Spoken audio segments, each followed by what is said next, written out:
Now, Terry Labonte had a big day Friday at Riverside Raceway. First, he celebrated his 28th birthday. Then he hit the wall and won the pole position for the Winston Western 500. But today will be the most important racing day of his life, one that could bring him fame, fortune, and a national championship. Stay tuned as Terry Labonte tries to hit the big casino.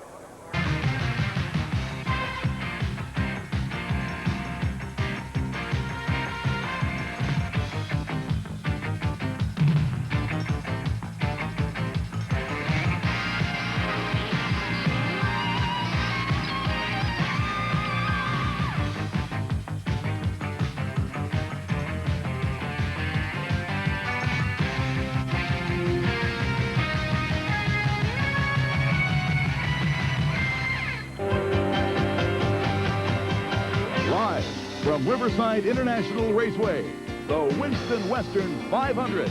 Brought to you by Dodge, makers of the revolutionary Daytona Turbo Z, Caravan, and newly restyled Aries. Dodge, an American revolution.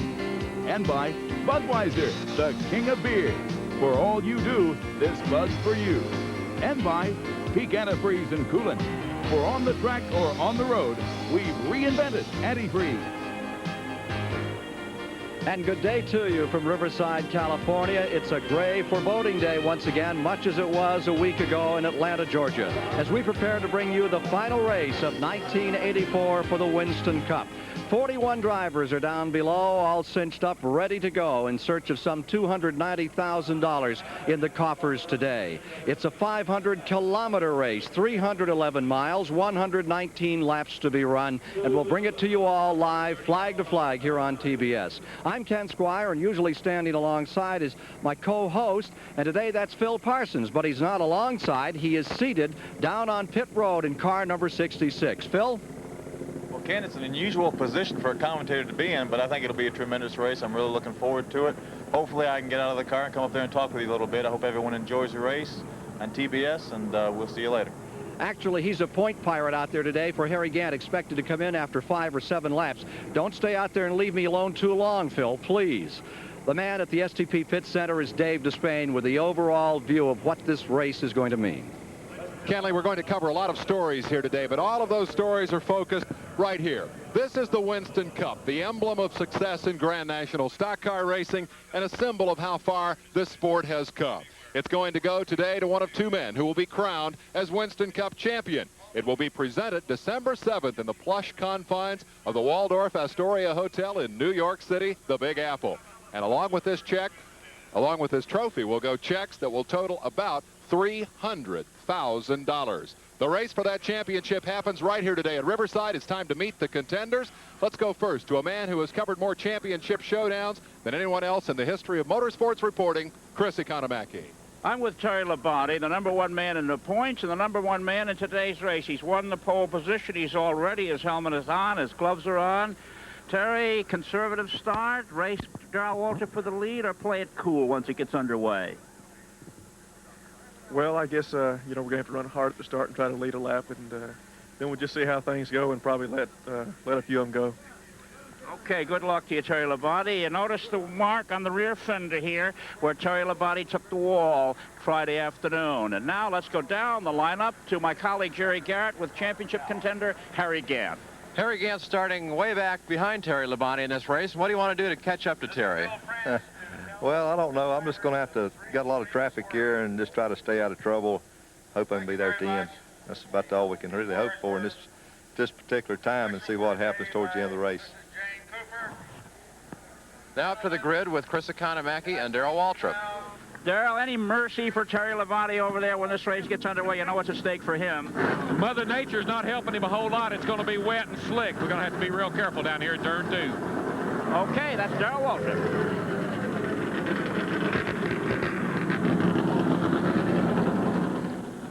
The field has just fired their engines for the last race of 1984. It's a very cool day. They'll take a few extra seconds on pit road to warm up the machines before they send them on their way.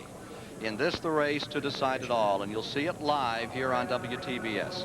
Now let's take a look at the starting lineup for today's Winston Western 500. On the pole, the current #1 driver in the standings, Terry Labonte, in car number 44. And beside him, Darrell Waltrip, twice a winner of this event.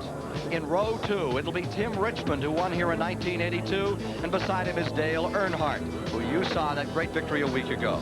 Row 3, Bill Elliott, who won here a year back, and Ricky Rudd is alongside. Then, going into the next row back, row 4, Bobby Allison, 3 times a winner here, and the legendary Herschel McGriff. Going to row 5, it's Benny Parsons carrying our onboard camera today, and with him is Neil Bonnet in row 5. Row 6, a couple of New Englanders, Ron Bouchard and Jeff Bodine, square off side by side. In row 7, Harry Gant, number 2 in the standings, and Morgan Shepherd is on his right. Then comes Roy Smith, former Western champion, and Joe Ruttman, driving car number 4 today. In row 9, it's Richard Petty, a 2-time winner, and Dave Marcus says goodbye to car number 75 after this race. Richard Brooks, and there's Bobby Rahal in row 10, making his debut in the Wood Brothers car number 21. In row number 11, it's Kyle Petty and Lake Speed. For row 12, Jim Robinson, defending Winston West champion, and another Westerner, Scott Miller. Row 13 has Jim Bound, well-known name in the West, and Rusty Wallace, the Rookie of the Year. In row 14, J.D. McDuffie and Joe Milliken. Milliken back today. Row 15 is Ron Esau and Clark Dwyer driving the 64 car. In row 16, it'll be Phil Parsons, and beside him comes Johnny Krebs. For row 17, we'll see former Winston West champion Bill Schmidt and Harry Goulart. For row 18, Rick McRae and Trevor Boyce from Canada. Row 19 is Sumner McKnight and Greg Sachs. And in row 20, we'll see Derek Cope, the current #1 Winston West driver, and Doug Heveron. And finally, it's Ruben Garcia, rounding out the 41-car field.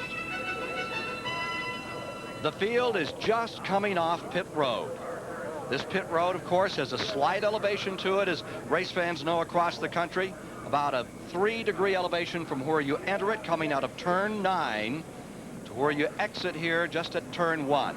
We're right above the start-finish line as the field begins to assemble. The field, everybody beginning to move. Looks like all the cars are coming out for the start. Number 7 for just a moment hesitated, Kyle Petty. Now he's away, and the rest of the field is getting set for this 119-lap event to decide it all this afternoon for Gant, for Labonte, and a potential, of course, for 2 other drivers, Darrell Waltrip and Bill Elliott. Stand by for all the action in our flag-to-fly coverage today on TBS of the Western 500. 5, the Copenhagen car of Benny Parsons. He is our onboard camera for today's race on this 9-turn road course. And there you see the story. It's right there on his windshield. Sprinkling, you can see them come down. And no windshield wipers, my friends. That's going to be tough going. They say 2 laps and they will turn them loose. Seems hard to believe as you see that rain spattering against the windshield. Right alongside of him will be Neil Bonnet. And the inclement weather, the rain coming down, is creating some problems for our in-car cameras. Let's see if I can get a word from Benny Parsons. Benny Parsons, Ken Squire, do you read me? Yes, Ken Squire, I have you.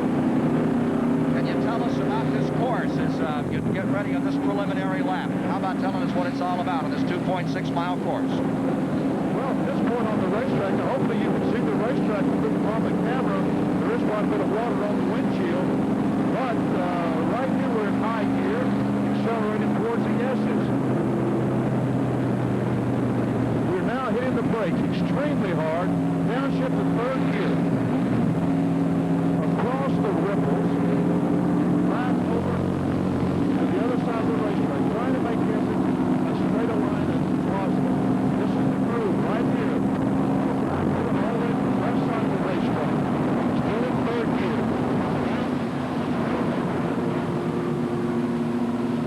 As you can see, the inclement weather that we're getting is creating some problems with that in-car camera. Prior to the rain coming down, we were getting lovely pictures and great communication from Benny, but right now, as we're getting a spattering of showers, car number 55 is having some trouble communicating with you about this course. The field winding around what is called a 9-turn course, and this is the 6th turn, the critical turn of this track for many. You always set a car up for what you feel is going to be the turn where you can gain the most. Many people consider that turn 6 to be just that kind of a turn. You drop it all the way into low gear, you come out of there, it's about 20-25 miles per hour, and then you come down the short straightaway, it drops off about a 6% grade, and it comes to turn 8. This is turn 8 right here, and this is a negative camber corner. It sets the car the wrong way, and it will really give you through. A lot of people spend a lot of time out there in the dirt. Again, let's see if we can go back to Benny Parsons as he starts down that long straightaway. Benny, we're back with you again. Benny Parsons, this straightaway here is where you just kind of set it up and hang on, right? You're really going fast down this one, Ken. Here's where you're going to shift into high gear.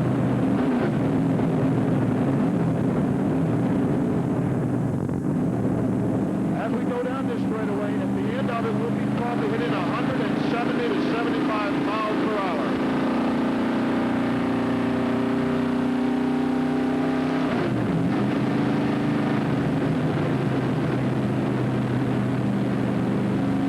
Now, getting ready to enter turn 9, you go back to the dog leg to the left, to the middle of the racetrack, then back to the left side, hitting the brakes now extremely hard, and downshift into 3rd gear.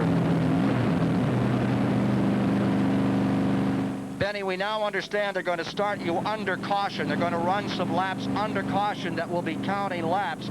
How bad is that weather out there for you? Well, I don't know. The windshield is kind of messed up. I can't see the racetrack very well right now, kid, so I don't really know. That turn number 9 is the one that really gives you the butterflies, isn't it? That's right where Terry Labonte crashed, right where you are now. Well, exactly right. During qualifying, he brushed the wall coming off turn 9. Fastest part of the racetrack, and it's the most critical because that's where you can make up or lose time. Well, thank you very much, Benny. We hope you have a good, safe ride. Benny Parsons has a couple of things at stake today. This race pays $18,000 to win, but here's the quandary that Parsons is in. He's in the contest for the pit crews. There's number 7, Kyle Petty, on pit road, and currently he leads, has 3 points. It's worth $30,000 to be the best pit crew out here, and of course to his crew that would mean so much, and so they're deciding whether they really want to go all out in the race or if they really want to win that pit crew contest. They are not going to run for the championship next year. There'll be a limited schedule once again. Kyle Petty's car in, cleaning off the windshield, and it sits down there on pit road as again the field moves up through the S's toward turn 6. And you can see Big Jesse back there. That car has problems. The man just behind the wall is big enough to carry the car around for Kyle. Interesting story here. As matters now stand, this is a Petty car. There will be no Petty driving for the Pettys in 1985. Kyle Petty, of course, moves on to the Wood Brothers next year. His dad, Richard, is off with another team, the Mike Curb team. That could change. And then it appears now that Joe Milliken might have the inside groove to a ride in a Petty Engineering car. Let's go to Dave Despain. Ken, a lot of team shuffling going on preparatory to the start of the 1985 season, and that's very much a story here at Riverside as everybody wraps up their 84 campaign. It's also very reminiscent of a year ago when we were here live on TBS Sports. The rain moved in prior to the race, and the start of the race was delayed a year ago. But, of course, we had the same story as last year. That is a 2-driver showdown. Darrell Waltrip and Bobby Allison settled the championship here last season in the rain. We're back with a virtual carbon copy in that we do have showers slowing the start of the race. They are going to get the yellow and the green together the next time by start finish. The race will start under yellow, but Terry Labonte and Harry Gant will decide this championship in circumstances very similar to a year ago. Labonte has a scant 42-point edge over Harry Gant, and Bill Elliott, 121 points behind, considered the long shot to dislodge either Gant or Labonte for the coveted crown. Mathematically, it comes down to some possibilities out here. If Labonte today finishes 7th or better, he wins the title. Gant needs to finish at least 8 positions better than Labonte, while Elliott, who won last year's race at Riverside, has to win the race plus the bonus points for leading the most laps. And then Labonte would have to do worse than 34th and Gant worse than 20th to have it come around. Now there's the green and yellow coming out. So the race is officially underway, but they will hold positions. Now a year ago, we had just about an hour and a half delay on the start of this event. They are now underway behind the pace car, but the pace car is on the track, and there lies the story for the moment. Let's go to Chris Economaki for a moment. As you've been crawling up and down pit road down there, what's the story? Well, I'm in Terry Labonte's pit, and of course, aside from the obvious breaking out umbrellas and covering up tools and spare parts, crew chief Dale Inman is on the phone, so to speak, with Terry, and also, believe it or not, with the crew chief for Darrell Waltrip, who's alongside here. And they seem to be conversing about what's going on the track, patting one another on the back. You know, these are rivals right up until the time the green flag waves, and they're under the yellow here, and they're conversing about the strategy and the conditions that are going to prevail today. It has an effect on how the engines run, the kind of fuel mileage you're going to get. There's a lot of effect that this rain and this humidity will have. Back to you. Well, Chris, what I noticed this morning going through the pit area was I've never seen as much tension on Harry Gant. He was pretty relaxed until about Wednesday, but right now his back looks so stiff he looks like he needs a chiropractic adjustment as he gets ready to go here today. And Terry Labonte, you saw him just before the start. How did he seem to you? I spoke with both of these gentlemen, and Labonte seemed to be the coolest, or at least the coolest appearing. Gant finally went into his truck, and he went into seclusion. He told his PR man, no more interviews. I'm tired of all these interviews. And it seems that the pressure, as much as there is on Labonte, there's a lot more of it on Harry Gant. The press is here en masse. All of the southern press has come out for this race. It's a major sporting event here in Southern California. The press from Southern California is here, and as a consequence, the barrage of interviews these two fellows have had to undergo since they got here is unbelievable. And Labonte seems to be bearing up for a young man, 28 years old on Friday, exceptionally well. He hit the wall. Everything has gone wrong, so to speak. It could go wrong, and now it's raining. The pressure, I would think, has probably never been higher for either of these two men. Well, Chris, you're right at the point of the pressure there in the Terry Labonte pits. His dad, Bob Labonte, his brother, Bobby Labonte, is in there with that crew. All their sponsors have come out for this race, and I would presume for Terry Labonte, he's had a couple of wins this year.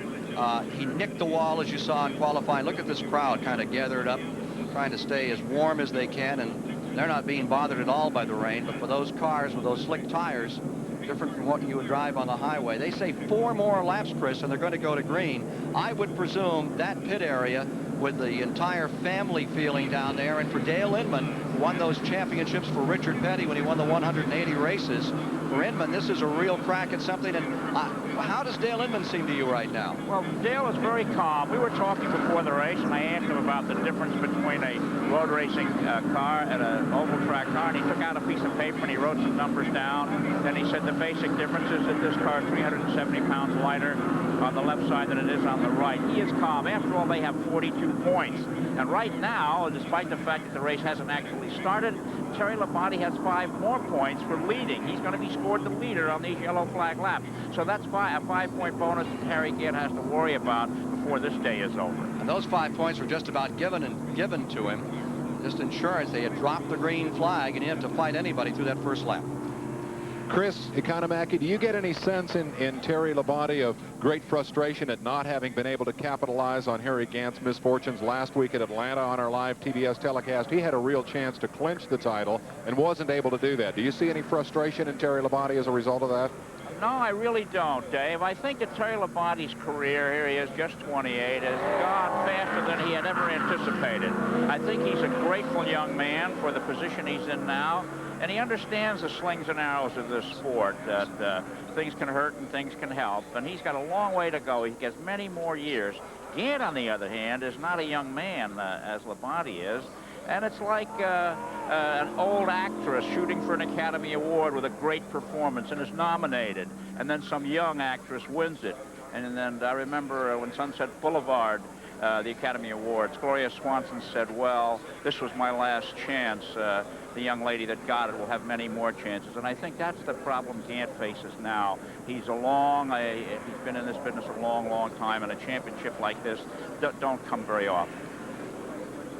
Harry Gant into his 40s, Chris, and trying to get that championship. And for Terry Labonte, he would become the the second youngest. Richard Petty was the youngest driver ever to win the championship at 27 years of age. There's Harry Gant, number 33. Kenny, there's more to it than that. There's tremendous pressure from the outside, the sponsors. Racing is so expensive today, and the sponsorships are so substantial, in the $1 million range in some cases. And these sponsors want to see their cars out front and their drivers perform. In Gant's case, the president of U.S. Tobacco, Lou Bandel, has become an avid racing fan. He flies to all the races. Now, that's a great show of support, but it's also pressure. And Harry has had that at a lot of events. Labonte, on the other hand, is sponsored by Piedmont Airlines. They seem to be a little bit further away from the pits than the U.S. Tobacco people, and I think Labonte is relieved of that commercial pressure that Gant may be feeling.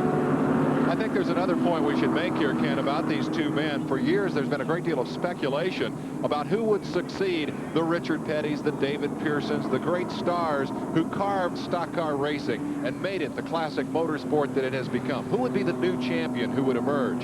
Even though Terry Labonte is much younger than Harry Gant, Gant carved his career in the late model sportsman ranks. He ran those Saturday night short track races for 20 years before he really got that shot at the Grand National Championship Series. In reality, in Winston Cup racing, Labonte and Gant's careers are about the same length. They've both been at it about 5 to 6 years now, and either of them could emerge as that man we've been looking for so long, the man who would emerge as perhaps the heir apparent to the great stars of stock car racing of the past, the great names of the future. The difference, of course, is that Labonte has a long career ahead of him. Harry Gant's got a lot of years under his belt and may very well be looking at the downside of his career. Indeed, David, when you look at the standings this year, Labonte, 27 years old, leading in the standings. Some of the big names like Bonnet back in 8th, and then even in 9th and 10th, Bouchard, Bodine having a great battle, which we'll get back to more today.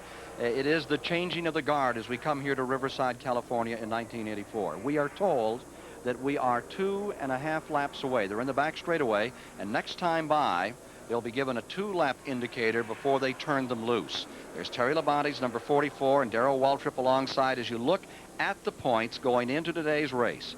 42-point interval between first and second place as they get down to it this afternoon. 121 points back to Bill Elliott in third. Then Darrell Waltrip, who's won the championship twice, lies fourth. He's won out here. Dale Earnhardt, the 1980 champion, lying fifth, who drove that incredible performance that you saw on TBS last week. Now looking at the second 5, there's Bobby Allison, who finally won the championship last year, relegated to 6th. Ricky Rudd and the Bud Moore team in 7th. Neil Bonnet, who's had an off year. Even with an off year, he's in 8th position, which speaks well for him. Bonnet as a driver and Junior Johnson's a crew chief. Jeff Bodine and Ron Bouchard are 3 points apart. But I'll tell you, one of the most exciting stories for me today goes way back to the 20th position in the points, because back in that position is Buddy Baker. And in 21st is Cale Yarborough. Greg Sachs is out here driving the 51 car, and if he can pick up just a few points today, it's worth $12,000 to him. He has to pass Yarborough and Baker, and the difference is very, very minimal. Sachs trails Cale and Buddy in the points, 22nd. Cale is 21st, Baker is 20th, and there's a 48-point pickup for him to pick up $12,000 today. There's Junior Johnson. That's called making do. Has himself a portable rain cover out there between the left front and the right rears. Junior Johnson. One more, and they're going to turn them loose, they say. Or they may park them, is the latest word I'm now getting. We're waiting for further word on that. The rain. Well, let's check around here and see what we get out of Benny Parsons' car, perhaps, for pictures that can tell us how that field is now looking. Well, that windshield is absolutely covered. That would be very difficult to drive in.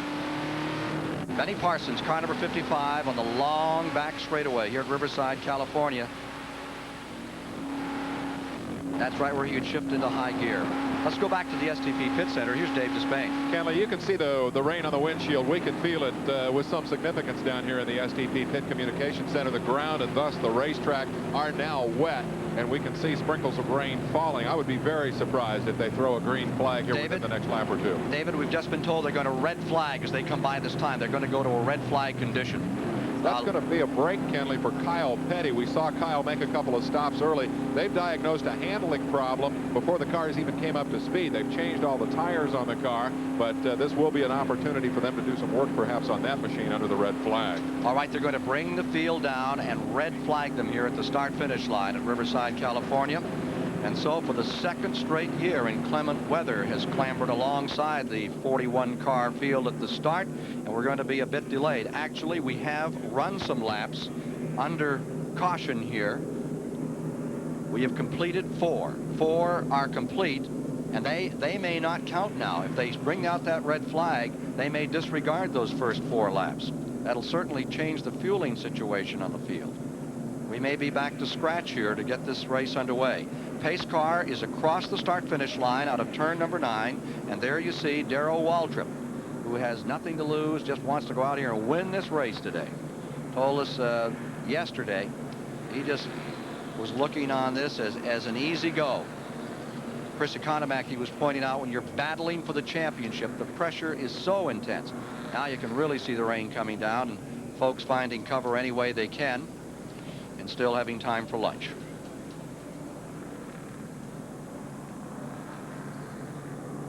These laps are non-counting. The safety equipment has pulled off, as well as the safety cars, which allows these machines, the 41 cars that have qualified, to run at a little more rapid clip. And with those headers breathing right down on the asphalt, and with those wide tires, they are drying out the track to get in this 500-kilometer, 311-mile race. 119 laps to be the distance today. This race, which will be the tribunal to decide the fate of Terry Labonte, Harry Gant, or Bill Elliott to win the national driving title this year. Let's go to the STP Pit Center. Here is Dave Despain. It appears there may be a problem for Harry Gant, Ken. The report from the racetrack is that the right rear tire on Gant's car has equalized. That tire has a safety liner inside it. When the tire equalizes, it essentially is a flat tire. What that means is that Gant is going to have to come in and change tires. Now, pit road is closed during these track drying laps. The cars are not allowed to come onto pit road. What we're going to see, when the track is deemed dry enough, they will display both the green and the yellow flag. That's identical to what we saw now a couple of hours ago at the outset of this race. The 4 laps that have been run were run under yellow. When that green and yellow flag comes out, pit road will again be open. We would anticipate that Harry Gant will come in and change that tire. The hitch in all this is that in all likelihood, Gant will then have to go to the back of the field, and it's going to make it very difficult for the 13th qualifier to charge up through traffic and keep himself in contention for the Winston Cup Championship. It's a big disappointment for Harry Gant.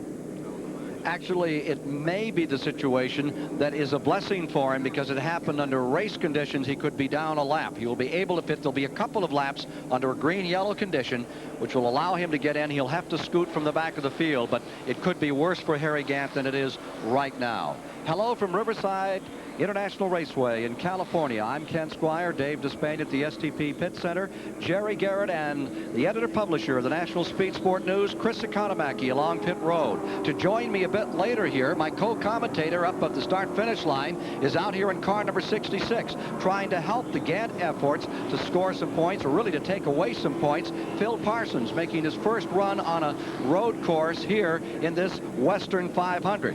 And his efforts have been equated by the number 44, Terry Labonte. They put Joe Milliken out here in car number 1 as they try to score some additional points and do a takeaway.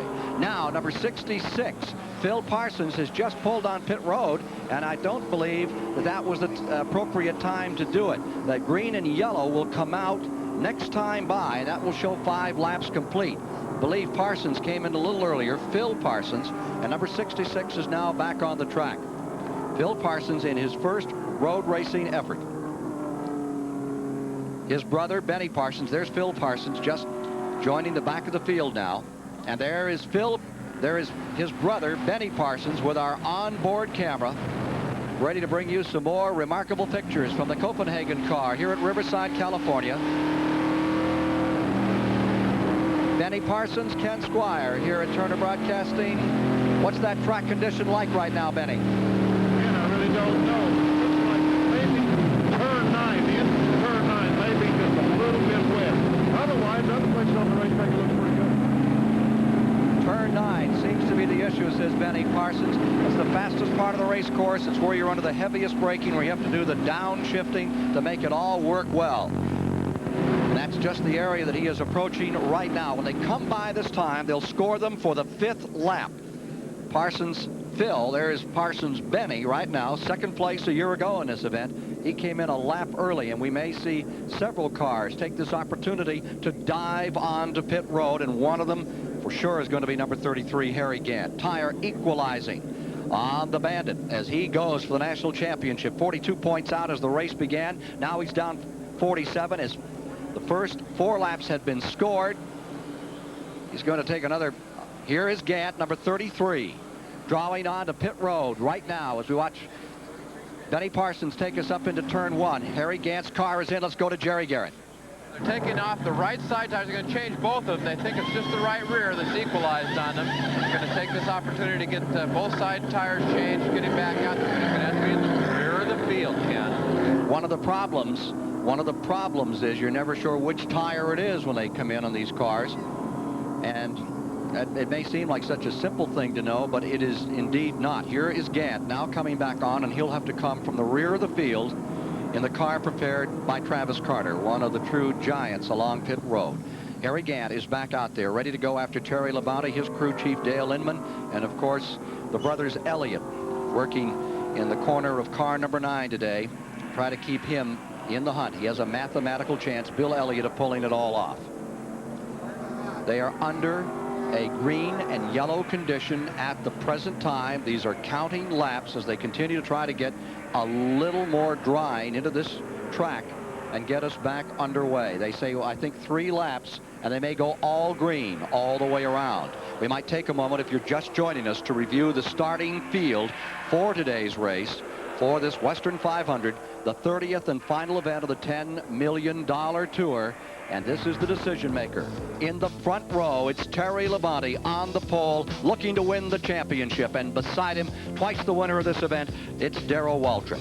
Going to row number 2, Tim Richmond is there. He's won this race in 1982. And there's Dale Earnhardt, who won here on the Superstation last week at Atlanta. Row 3, last year's winner of the Western 500, Bill Elliott, the pride of Georgia, and Ricky Rudd starts alongside. You saw him win at Richmond here on CBS. Row 4, it's Bobby Allison, the 3-time winner. Started back in '75 to crank him off and still looks strong today. He's driving injured, incidentally. Herschel McGriff, who won again yesterday for his 13th win at Riverside, is outside of row 4. In row 5, it's Benny Parsons carrying our onboard camera today. Twice finished in 2nd place, and Neil Bonnet trying to get back on the winning side flanks Benny Parsons. In row 6, Ron Bouchard and Jeff Bodine. In row 7 for today's race, Harry Gant, number 2 in the standings. He's had a great finish for the year. He really needs to pull one out today. Morgan Shepherd is alongside. Going to row 8, Roy Smith from Canada and Joe Ruttman from California driving the McClure car today. He starts on the outside. Row 9, Richard Petty, number 43 colors there, and Dave Marcus driving the Raymont car for the final time. In row 10, it'll be Richard Brooks, and Bobby Rahal takes over for the Wood Brothers on this road course. In row 11, Kyle Petty and Lake Speed. Going to row number 12, Jim Robinson, the pride of the West Coast, champion a year ago, and Scott Miller is alongside. Row 13, Jimmy Bound from a great racing family out of Oregon, and Rusty Wallace, the pride of Missouri, rookie of the year. Row 14, J.D. McDuffie, and Joe Milliken's back. In row 15, it's Ron Esau and Clark Dwyer. Row 16, Phil Parsons and Johnny Krebs. Row 17, Bill Schmidt, former Western champion, and Harry Goulart. In row 18, Rick McRae and Trevor Boyce.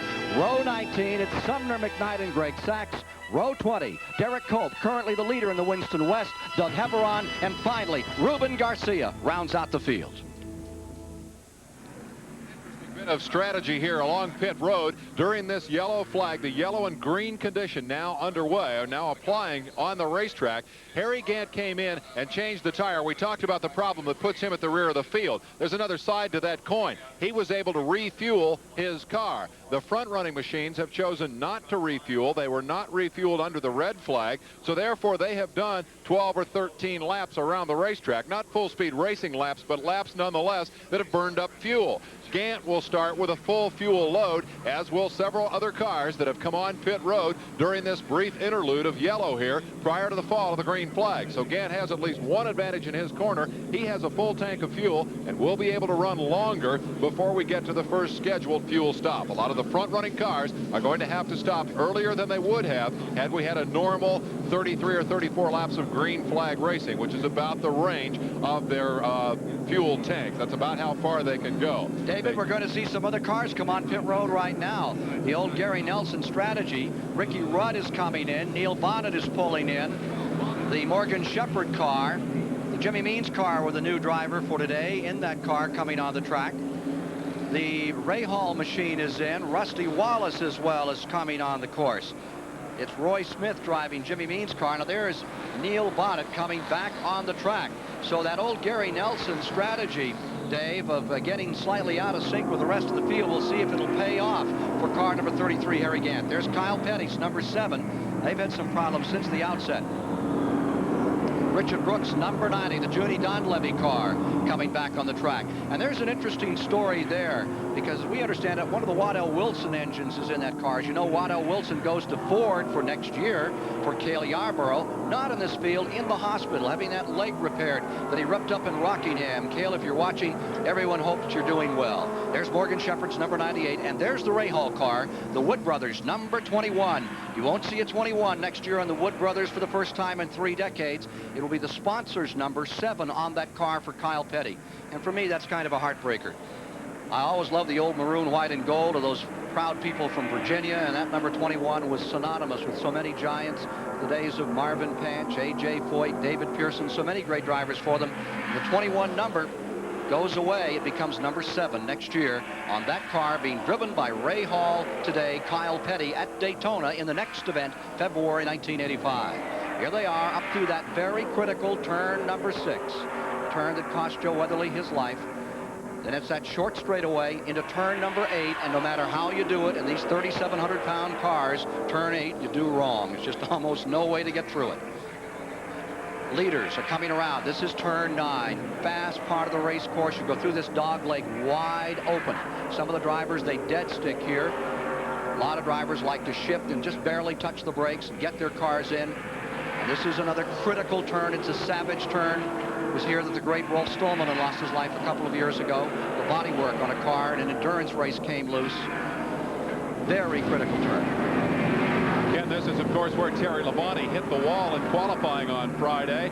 We came walking into the racetrack for our first look at the proceedings and noticed that Labonte was out there qualifying, and boom, he smacked the wall right there in turn 9. Went on to turn the fastest qualifying lap and take the pole for this race. Quick note about Harry Gant's pit stop. We talked at some length earlier about the fact that Harry's crew is locked in a battle with Benny Parsons, our in-car camera crew here for the Ingersoll Rand Championship. Gant with a narrow lead going into that competition, but they have already expended extra time on pit road changing that offending tire, and so that's going to make that chase a very interesting one here during the course of the day to see who will spend the least time on pit road. Gant has already had to spend more time there than he would like, and that's going to hamper him a bit in his championship charge. Bear in mind that the front-running cars in the field did not stop for fuel, and they're going to start with a short load. My co-commentator, Phil Parsons, just pitted again. Phil is out on the track. I hope he doesn't get to like it too much and stay out there all afternoon. Although his brother, Benny, said to him the other day, Phil was having a little trouble qualifying and getting the car through practice. He'd never driven a road course. Benny Parsons said to his younger brother, Phil, we're going to tape a copy of Grand National Scene to your dashboard so that when you go out for qualifying, when you're waiting for the wrecker, you'll have something to read. Not all the confidence in the world in his younger brother. Car number 44, Terry Labonte, is on the pole. Critical race for him. He has seemed so easy, so able to stand the pressure, but I imagine that he is like a volcano out there right now as he tries to get this race under his belt, and he shocked everyone with his qualifying run. Then he thought he'd go out there trying to qualify 6 or 7. He went right for the pole. He tapped the wall, as you saw earlier today, and literally lifted the front end of the car up. He hit it so sound. Now there's Bobby Allison, last year's champion, alongside Benny Parsons. Let's see if I can get a word from Benny Parsons as we get down closer to a green flag condition. Benny, how is the track right now? This is Ken Squire. How's the track drying out? Looks like we're headed for green. Want to go green this left, Ken. I don't know. The racetrack looks pretty dry. I think we're going to be okay. Good luck to you this afternoon. Thank you. Benny Parsons in the Copenhagen car, ready to do battle in race number 30 to decide the 1984 most competitive automobile racing series in the world, coming through turn 9 at Riverside, California. When they come around this time, of the 119 laps to be run, they will have completed 9, all in a yellow-green condition. So we're going to see them cut loose. And these guys that don't mind bending the sheet metal, trading the paint, are about to get it on this afternoon at Riverside, California. Pace car is coming in. And ladies and gentlemen, the race to decide the championship is underway. As they dive into turn number 1, give it to Waltrip. Waltrip jumps into the lead. Here comes Tim Richmond, number 27, Richmond, in the Raymond Beetle car, going for second place. And there you see the 41 car field into turn number 2, headed for the S's. Waltrip is out in front. Richmond going into second spot, maintaining third, Terry Labonte. Here they are for turn 6, first time. Waltrip, twice a winner, glides through there. In fourth spot, it's Earnhardt. And then comes Herschel McGriff in fifth. He won his 13th race on this track, the grand old giant of Western racing, and he could be a strong contender before it's over. No one knows this track like McGriff, and there's the rest of the field around turn 8. Now into that long back straightaway, first time to full speed, over 170 miles per hour here at Riverside, California, and drawing away the Junior Johnson colors for Darrell Waltrip. Coming to turn 9, first time. Rocketing down in there, hard on the brakes, down through the gears into turn 9. Tim Richmond has pulled up a spot. Richmond now fighting his way into second, Labonte in third as they come around to complete this lap. First lap on the green. Ken, no surprise to see Darrell Waltrip go to the front. He likes this racetrack. He likes to road race. And most of all, he has absolutely nothing to lose. Despite the fact that he's won more races and more money this year than any other driver, he is out of the championship hunt. Tim Richmond in a very similar situation in car number 27. He wants to cap a disappointing season with a big victory. Terry Labonte is third, and remember, 7th place is the key for Labonte. He has led a lap. He picked up a 5-point bonus. If he can finish 7th or better, he will grab the Winston Cup championship, and car number 44 is solidly deployed in third spot. There you see McGriff maintaining that 5th position. And then in the 6th is Bill Elliott. Running 7th right now is Bobby Allison. Benny Parsons in 8th. Ron Bouchard in 9th. Bodine maintaining 10th. Back straightaway, and you're following car number 27. Here's Terry Labonte going after him.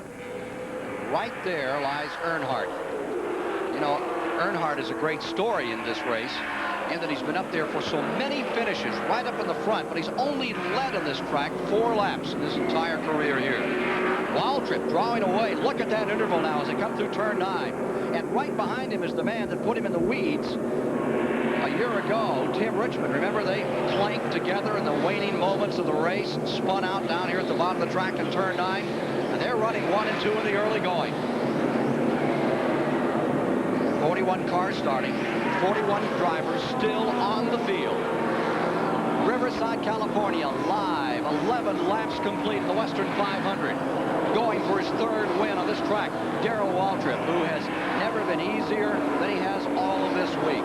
Knows that he's out of the point chase, just getting set to do his thing this afternoon. Here he is through turn 6, and look at him lean those cars over. Back to turn 8.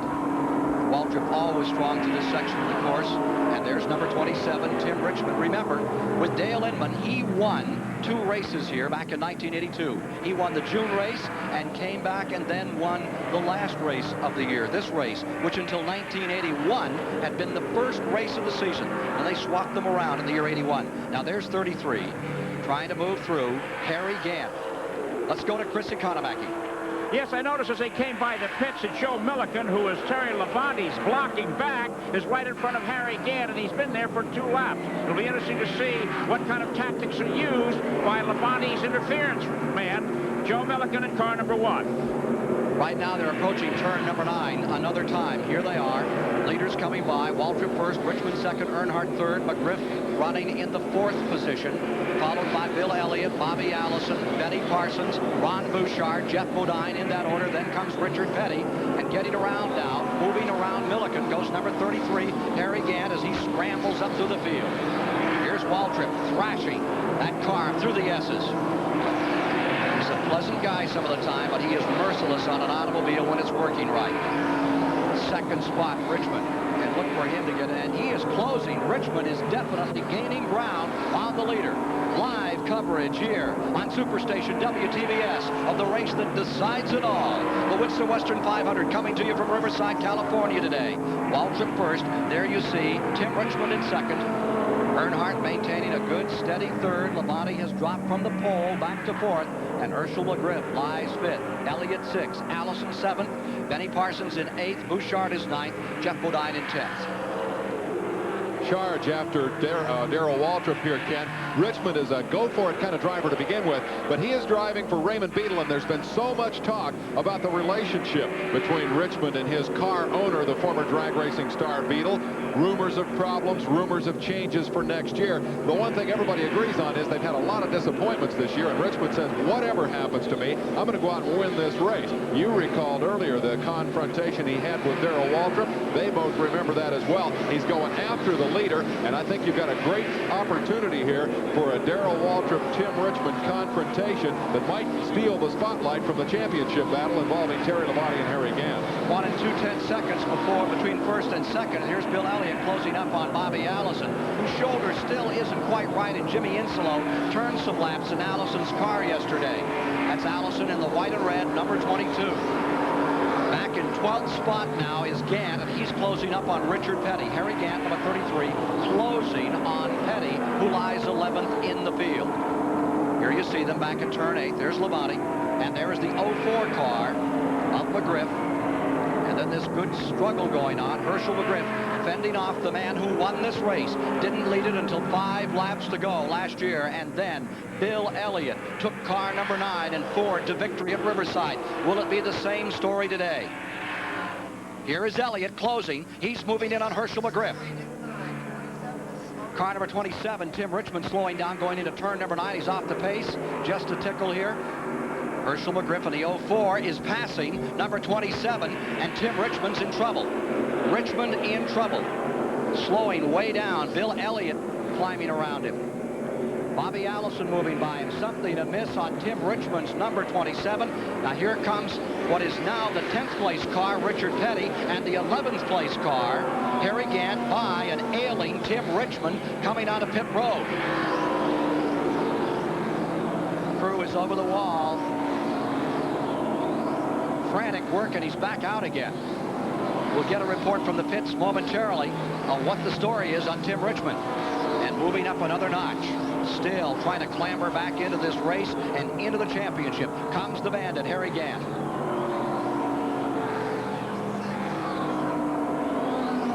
Leaders going through turn number 6, headed for 7. Into the back straightaway, through turn 8. Here is that lead car, number 11. It is Waltrip. In his first race, took home about $700. My, how times have changed for him.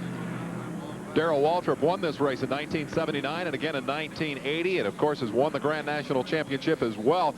Harry Gant is just remarkable, Ken. That's a tremendous charge we've seen Gant make, up to 11th spot. It's obvious that Harry definitely wants to get a shot at that championship. Remember, he came from 40th in the field. We have a late report from the Goodyear tire people. There was a nail in Harry Gant's tire. There's been so much talk about sabotage the last couple of weeks. We had the cars locked up for a week at Atlanta because of the rain. We remember last year, the sugar in the gas tank episode here with Bobby Allison. As we watch the leader, Darrell Waltrip, you can't help but wonder where that nail came from. Darrell Waltrip out in front. What is more important at Riverside, Darrell? Your motor, the handling, or the driver? You always have a premium on handling on any racetrack where you got tough conditions, and these are tough conditions. You've got 9 turns here, so obviously if the car handles well, you've got a lot of places you can make up time. I always work hard on making my car handle as well as I possibly can. That makes it easier on me as a driver. It makes the motor look better, too. Update from the pits. Here's Jerry Garrett.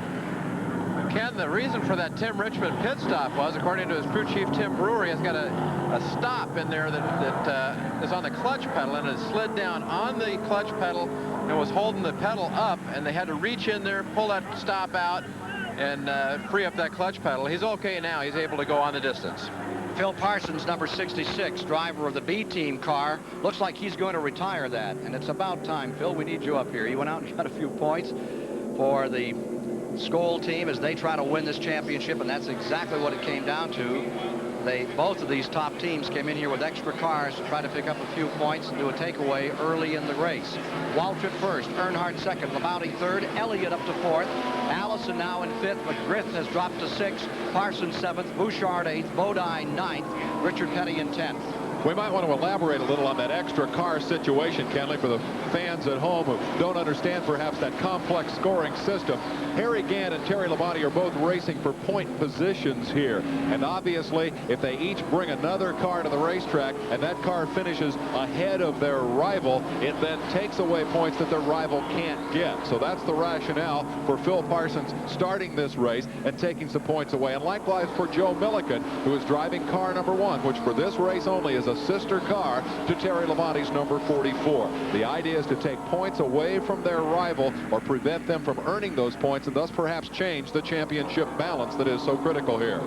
Battle for 6. You're watching Herschel McGriff just in front of Benny Parsons. It is still Herschel McGriff there. Now Parsons pulls out to pass that long straightaway, and McGriff goes back 1 spot. He is back to 7th. Benny Parsons pulls into the 6th spot with the Copenhagen car. Busy as he goes to turn number 9, ready to get on the brakes. And there you see them in turn number 9. Benny Parsons in 6th place. McGriff now in 7th. Tries to take it back a little as they come around. And closing up in here in this battle, it's number 5, Bodine. He's going to take a shot at 04 McGriff. Bodine back in 8th spot is right behind McGriff. Let's see if he can do anything through the S's. Herschel McGriff is a master of these S's, using his car well, under brakes there a lot of times, and takes the line away. He won the race yesterday. McGriff won the Grand American race and passed for the lead right here. He's able to hold Bodine in 8th position. Bouchard lies 9th. Richard Petty in 10th. And the 33 car is 11th. You can see them all gathered up right here. The battle is right here. It is 6th, 7th, 8th, 9th, 10th, and 11th all together. Now there goes McGriff back on the inside, trying to move underneath, and not able to do so at turn 8 on Benny Parsons. Whoop, over the curves. On cars that aren't quite as stout as these, that could be terminal. On these cars, they go through there like tanks. All right, back straightaway, high speed, and here comes Bodine down on the inside. You're inside Benny Parsons' car watching Bodine challenge. Herschel McGriff on the outside, give it to Jeff Bodine. Bodine picks up another spot through the dog leg into turn number 9. Here he comes as they stack him 2 wide again. Great pictures out of the Benny Parsons Copenhagen car. Remarkable pictures as you watch Bodine attack. McGriff gets pinned on the outside. And say hello to Ron Bouchard as he tries to take the spot at the line. It's still McGriff just in front of Bouchard.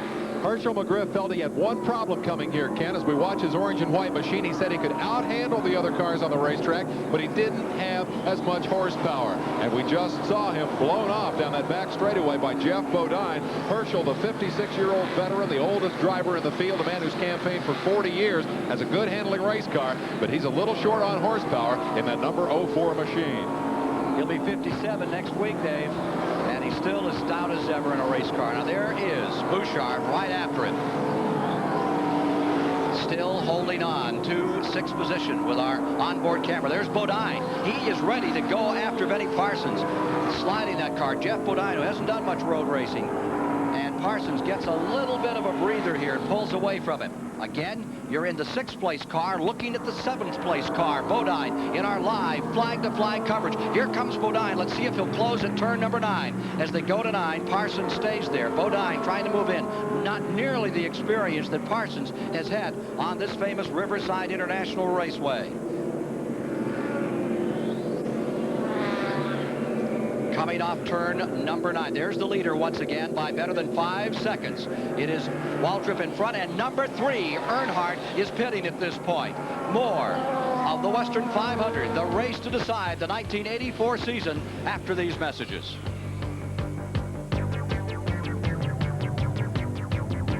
Coverage of the Western 500 is being brought to you by Budweiser, the king of beers. For all you do, this Bud's for you.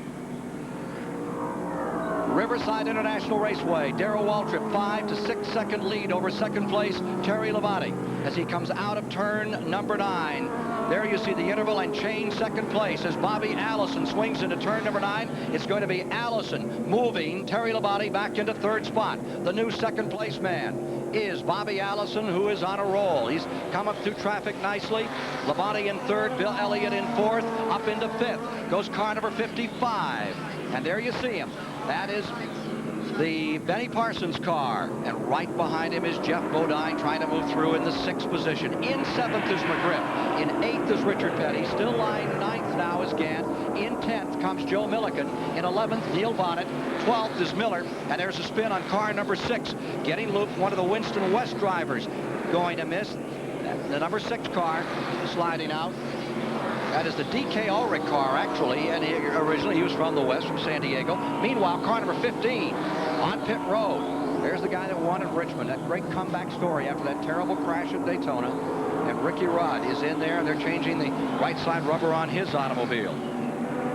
Off to a good start, only 1 car down, still 40 cars on the field in this 119-lap race, of which now some 21 laps have been run. 21 laps are now complete.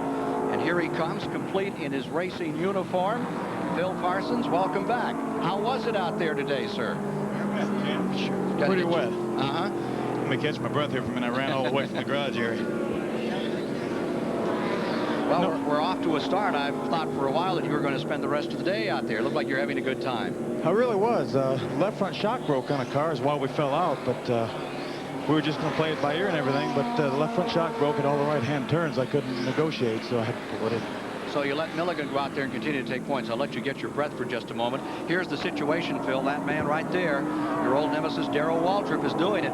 He's now pulled to a 6-second advantage in the Junior Johnson car over Bobby Allison, who just took 2nd place. And Bill Elliott is finding himself in 3rd place. Elliott's pulling up. He's going to take 3rd, relegating Labonte to 4th. Bodine is in 5th. Your brother is in 6th. McGriff is in 7th. Petty is in 8th. Gant 9th. Bonnet 11th. Milliken 12th. 11th is Milliken. Bonnet is 10th. Miller's 12th. Ruttman is 13th. Bouchard now 14th. And Dave Marcus is running 15th. That's how things stand. I would imagine, Ken, and that's Terry Labonte's game plan is just to, he wanted to lead a lap, which he was able to do under the caution flag. Now he's just going to drop back and find a comfortable place to run. Well, wasn't he blessed on that? Oh, he certainly was. He didn't even have to race for it. Here's Richard Petty closing in on Herschel McGriff in number 04. There you see the battle going down. That is McGriff in the 04, 7th place. Richard Petty's trying to take it away, and there you see number 33, Harry Gant, directly behind the 04. 3 cars in a group right there. I'll tell you, everybody's been extremely careful out there, Ken. The track is really wet in some areas, so you really have to tiptoe through some of the portions of the racetrack. Look at number 33, Gant, pull up on McGriff. Number 33 is trying to close and take a spot right now. 04, McGriff and Gant going up into the S's. Let's see if Gant can dispatch Herschel McGriff by 1 spot. McGriff is now 8th. Gant is running 9th, and they're just in front of them. Richard Petty, number 43, 2-time winner of the race, is maintaining the 7th position of the Western 500. Harry Gant should be in a pretty good position because he made a pit stop, as you know, under the caution flag and got filled up with fuel, so he should be able to go a lot farther than most of the leaders. We were mentioning that's the old Nelson theory. Get out of sync with the rest of the field towards the end of the race. Quickly here. Let's go to Chris Economaki.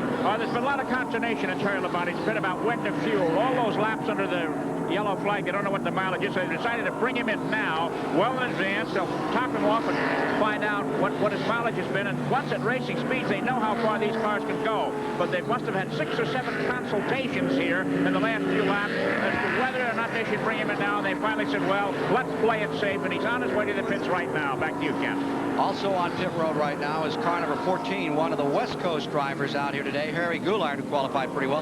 Last lap, a 112.4 miles per hour, 112.4. So even with the track clean and green, they're running well here today and quick. That's true. That's about 3 seconds slower than they qualified, though, Ken, so they have slowed down a little bit. Well, they've had to take it back some. The way they qualified. Look at Petty sliding out of turn number 9. And here's Terry Labonte coming on pit road.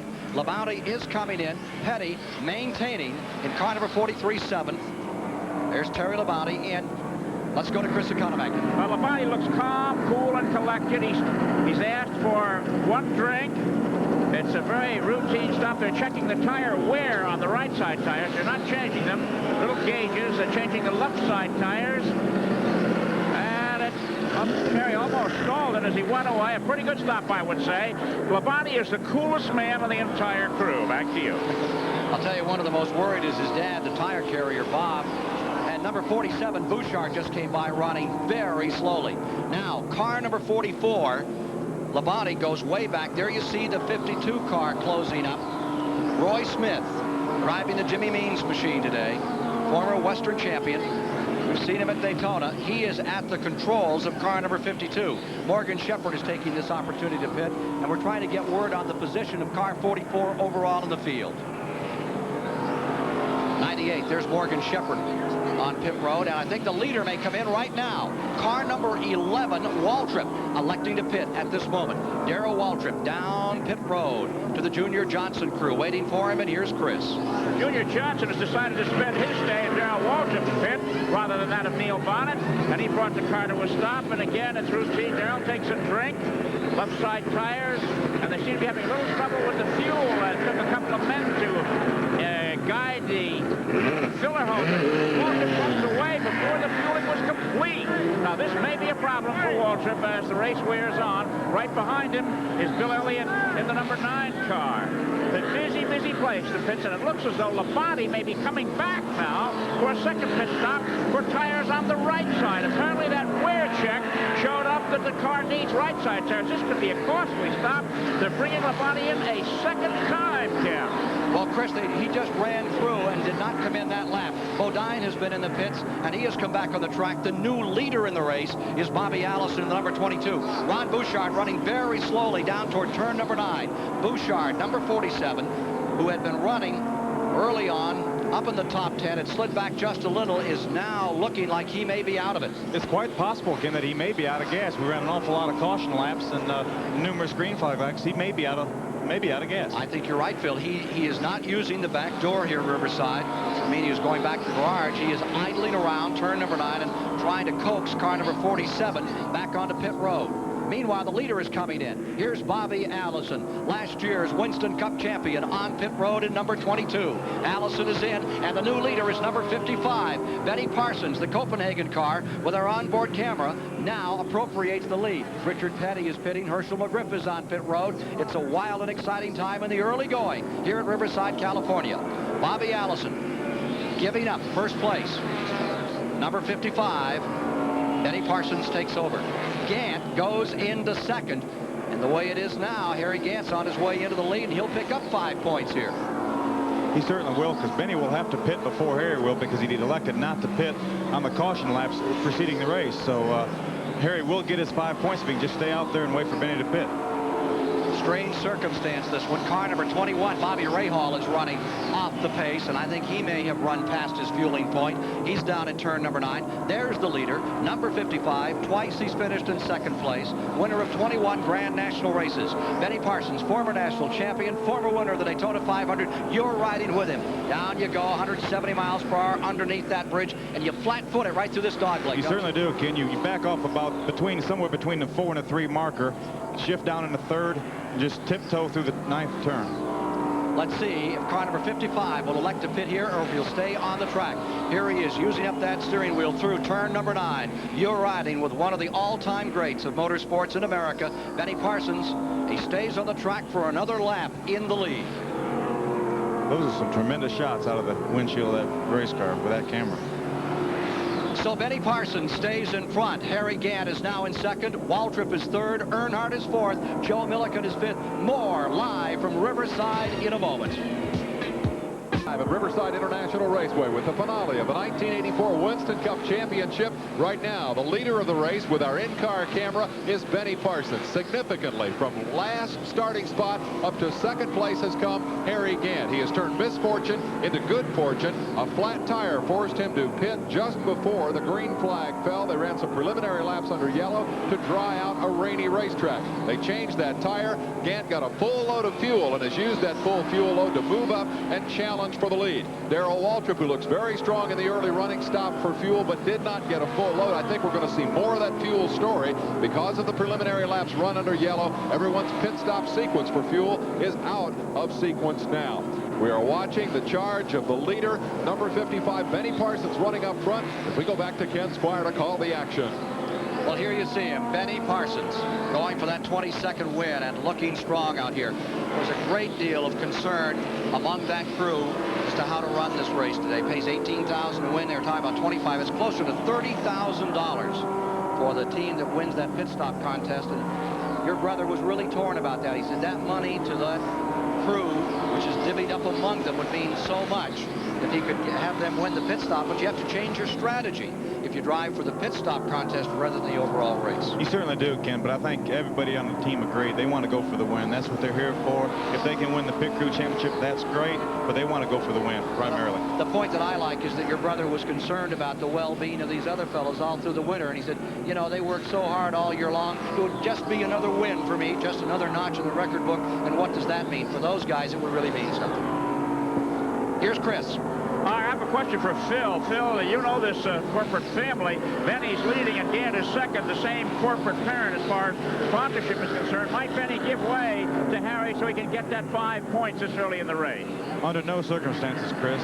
They're each out there for their own. We are somewhat of a family, but on the racetrack, we're all out for each other. Clark Dwyer, you just saw him getting lapped out there. It's a strange fraternity, isn't it, where you can run so hard, beat and batter on each other, and then when it's over, load up and go home. And every man for himself right now. There's Parsons leading, Morgan Shepherd running a lap down directly behind him. Now remember that as matters stand, it is Parsons in the first position. Harry Gant is in second. Waltrip is in third. Neil Bonnet has come to fourth position. Things going a little better for Neil today. In the fifth position is Earnhardt.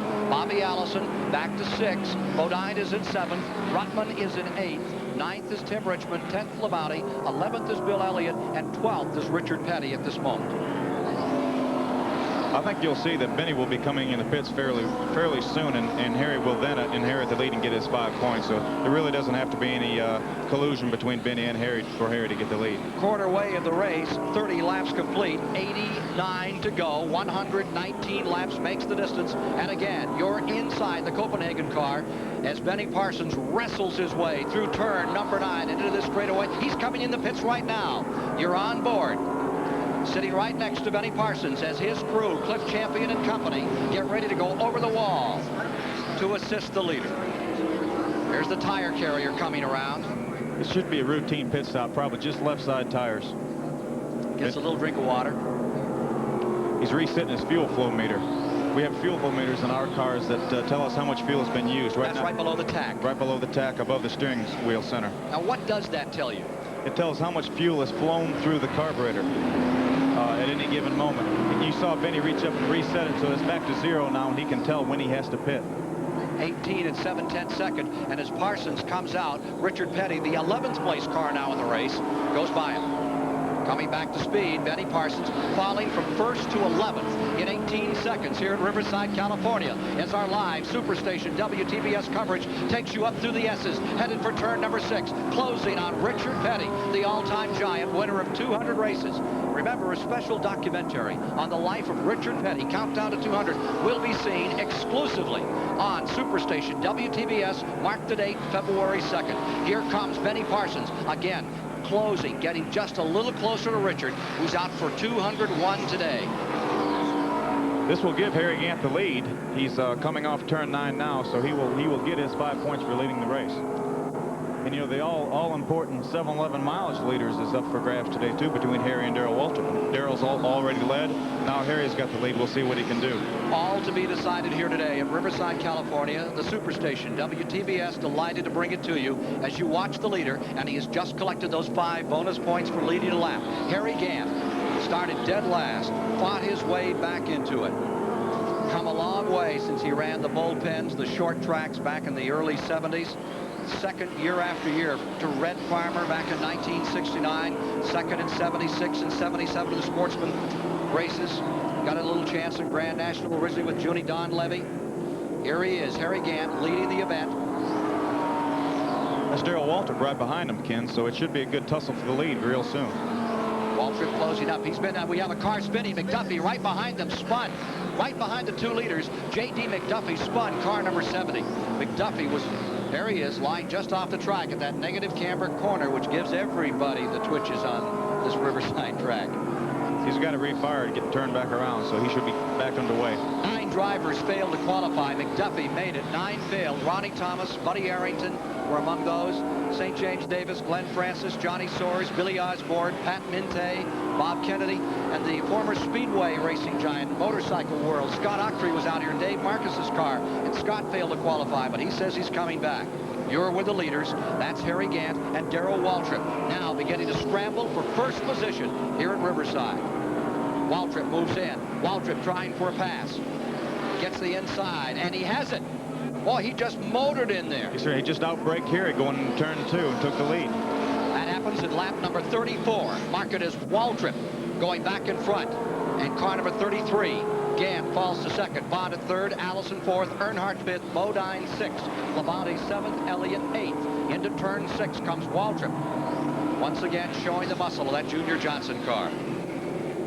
Darrell's car seems to be handling a little bit better than Harry's. Harry's car is a little bit loose through the S's in the tight portions of the racetrack, but Darrell's got fresher tires than Harry does, so that could explain that. At the STP Pit Center, here's Dave Despain. That point battle is very interesting, Kenley, and the 5 points that Harry Gant has just picked up help tighten up that battle. He's now staying equal with Labonte. They have each gained a 5-point bonus for leading a lap in this race, so this is the current point total. 2 things to remember. Terry Labonte can clinch the championship with a 7th place finish, regardless of what Harry Gant does, and we have already seen Harry Gant give way to Darrell Waltrip, indicating perhaps that he doesn't have the muscle to go out and win the race. In that case, Labonte could finish further downfield.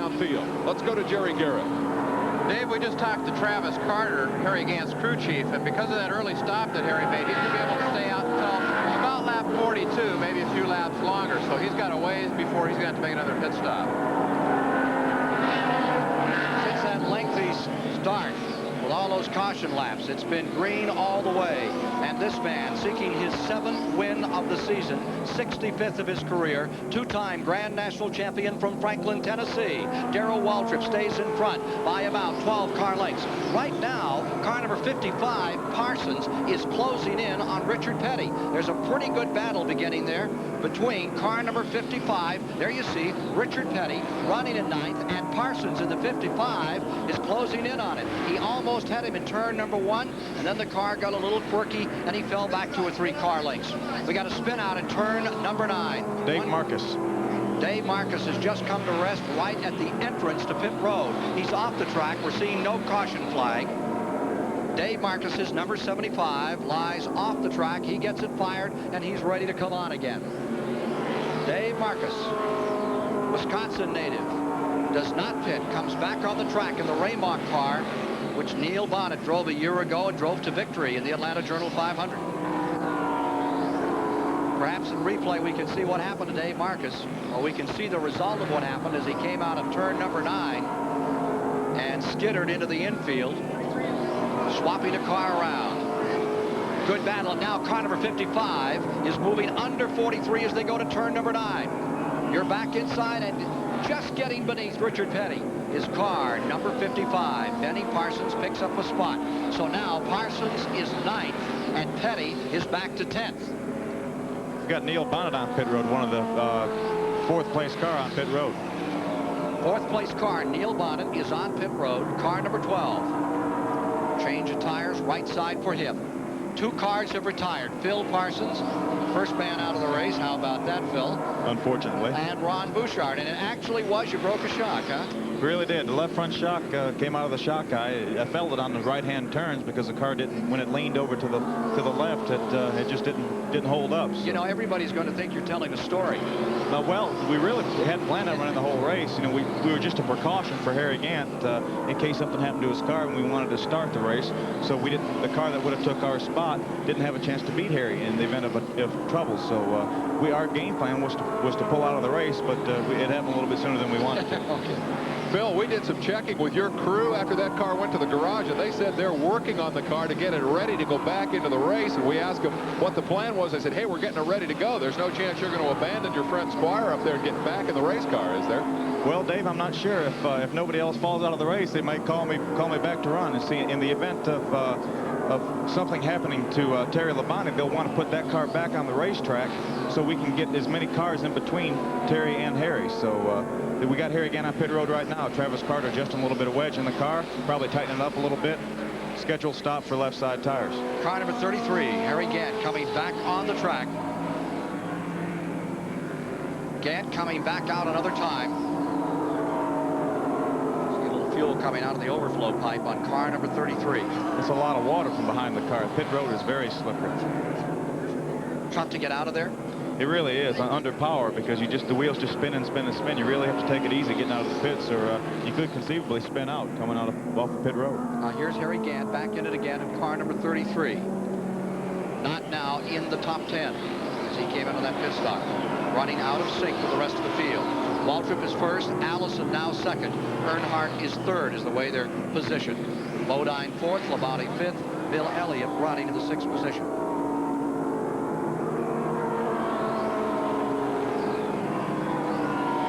That pit stop, Jerry Garrett, on the number 33 car. Well, kind of a little earlier than expected. As we mentioned, it was going to stay out until lap 42 or so, but it came in about 5 laps early because they said the car was tightening up. Here you see number 11 leading. Car number 33 tightening up a little out there. It's been a very tight time for Harry Gant all week, Phil. It really has. There's been an awful lot of pressure. I think he's handled it very well. He knows he has to go out there today, do the best he can, and let the points fall where they may. I think either way, whether Terry Labonte or Harry Gant wins the championship, we'll have a true champion representing Winston Cup Racing. And a new face for sure. Darrell Waltrip, winner of $4,900,000, continues to try to add to that sum as he leads the Western 500 here on the Superstation. At the start-finish line, a third of the way through this race, 39 laps complete, 80 to go, with Darrell Waltrip in front, Bobby Allison in second, Jeff Bodine third, Dale Earnhardt fourth, Terry Labonte maintaining fifth. I'm Ken Squire. Alongside today is Phil Parsons. Down at the STP Pit Center is Dave Despain, Chris Economaki, and Jerry Garrett along pit road to bring you the finale to 1984. Lead car continues to be Darrell Waltrip. Came out and jumped out in front the minute they went to green after they had run several laps in a green and yellow condition. Reviewing further back for you, in the 6th position, it is number 55, Benny Parsons. Up to 7th comes Richard Petty. In 8th now is Harry Gant. In 9th is Bonnet. 10th is Tim Richmond. The 11th spot is Ricky Rudd in the Bud Moore car. There's the leader right behind Dave Marcus, who spun just a few moments ago. After we were held up by weather, we've had no cautions thus far in the race, and there remain 39 cars on the track with Phil Parsons and Ron Bouchard, the first 2 cars to retire from the event. Darrell Waltrip's got a 9.5-second lead right now. It's very comfortable with Bobby Allison running second. He's just out there riding, doing a great job. Very smooth.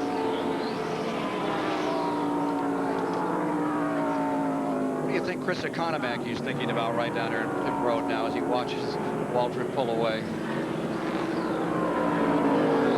Probably hoping for a caution flag. I'm down here in Terry Labonte's pit with Dale Inman. Dale, everything going according to plan?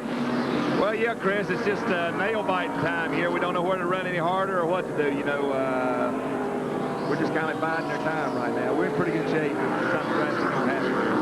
You're saying that Terry's holding back a little, huh? Yeah, I think we're holding back a little bit. Okay, from Terry Labonte's crew chief, the strategy that could lead to a national championship. 5th place, Terry Labonte right now on this 9-turn road course. 4 right, 5 left. And there you saw Dale Inman, and there's his car. Dale Inman won the championship. Won it on 7 occasions with the Richard Petty team, but he won it in spirit. This time it will be in his name. It was Petty Enterprises that won those championships. It'll be Dale Inman's name as crew chief if everything hangs together for Terry Labonte in number 44 today. And Inman can really make a car work on this kind of track. As we mentioned earlier, Richmond won for him twice. He had Joe Ruttman in the Stacy car the year before. He had one of his best finishes ever, second on this track for Inman. So he seems to know how to get a car to work here. Number 9, Bill Elliott's back on pit road. Elliott is back in another time. That's an unscheduled pit stop for Bill Elliott. He was just in moments ago. Bill Elliott not in the top 10 nor the top 13. Richmond is up to back to 11th, Rudd to 12th, Kyle Petty to 13th, and the man who won it a year ago faltered a bit in his effort. Bill Elliott, 3rd in the standings with still a mathematical chance of winning the title. He goes a lap down now. Darrell Waltrip just came by the start-finish line, so Bill Elliott will be a lap down. Elliott is in big trouble here, Ken. He had a mathematical shot, as you said, at winning the championship away from both Gant and Labonte if they had trouble. And he's the defending race champion. But that unscheduled stop dropping him a lap down, it would be virtually impossible for Elliott to come back and win the title, although it is conceivable he could go back and win the race. Well, we'll just follow that story along, David, and see what happens with Elliott today. The defending champion of the race seems to be in a bit of a problem. Where the race may be developing now is the 5th spot. Number 44, Terry Labonte, is about to have his hands full with Benny Parsons. Parsons has been moving along. Your brother's been running a pretty good clip here, and here he is up through turn number 6. We'll break up on our picture for a moment as he goes down toward turn number 8. Well, really took a hit. 44, there you see it, Terry Labonte, and Benny Parsons right behind him. Benny's unlike a lot of cars out here. He's got a regular oval track car that he's converted to run this road course. Most of the cars, I think including Terry Labonte's car right in front of him, are specially built cars for this racetrack. They're primarily left side weight biased, right side weight biased for the right-hand turns. Whereas on the oval tracks, we turn all left all the time.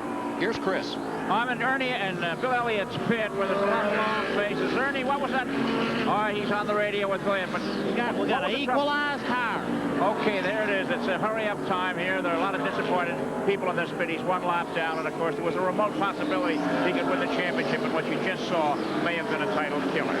But he was nice enough to come back and at least give us the story there. Ernie Elliott, Dan Elliott, their dad, all down there on pit road. Things not going well for them. For this man, it's going very well. Terry Labonte lies in that 5th position, but he may be losing 5th as this car is taking the pictures for you. The Copenhagen number 55 of Benny Parsons coming through the S's, trying to get a bit of ground back. That 44 car just in front is the show car for the sponsor. They take it around and shows up in parking lots, various places where it is on exhibit, but it races twice a year. And both times are right here at Riverside, California. They're in heavy traffic coming to turn 8. That could be an advantage for Benny Parsons in the 55. It certainly could. Terry came on the traffic earlier than Benny, so he's got to slow down and make his exit off turn 8. Benny should have been able to run wide open off turn 8, so he should be able to close. Here is Labonte on the inside, the white and blue car, number 44. And here comes Parsons in the 55 down beneath the bridge, taking a shot at 4th place. Not to be, he's got a pretty high line in there as he goes in there, Phil.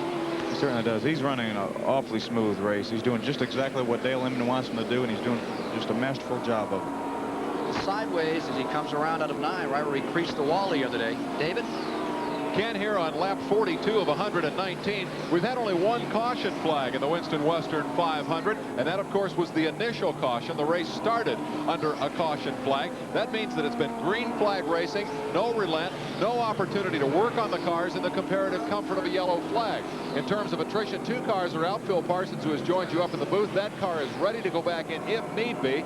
Ron Bouchard's car blew the clutch. They have replaced or are replacing the clutch to put Bouchard back out on the racetrack.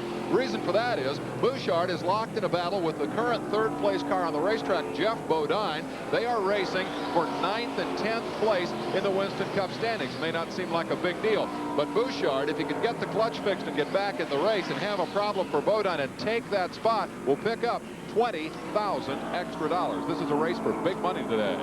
And they're only 3 points apart, Dave, as they came into this event. So there's a lot of pressure all through the field. Now there you see Elliott a lap down to car number 11, Darrell Waltrip, the leader, who continues to draw away from the field. Well, Elliott's really working to get that lap back. He looks awfully strong. He's got fresh tires on both sides of the race car, where Darrell just has fresh left side tires. So see if Elliott can get it back. Here they come for the S's.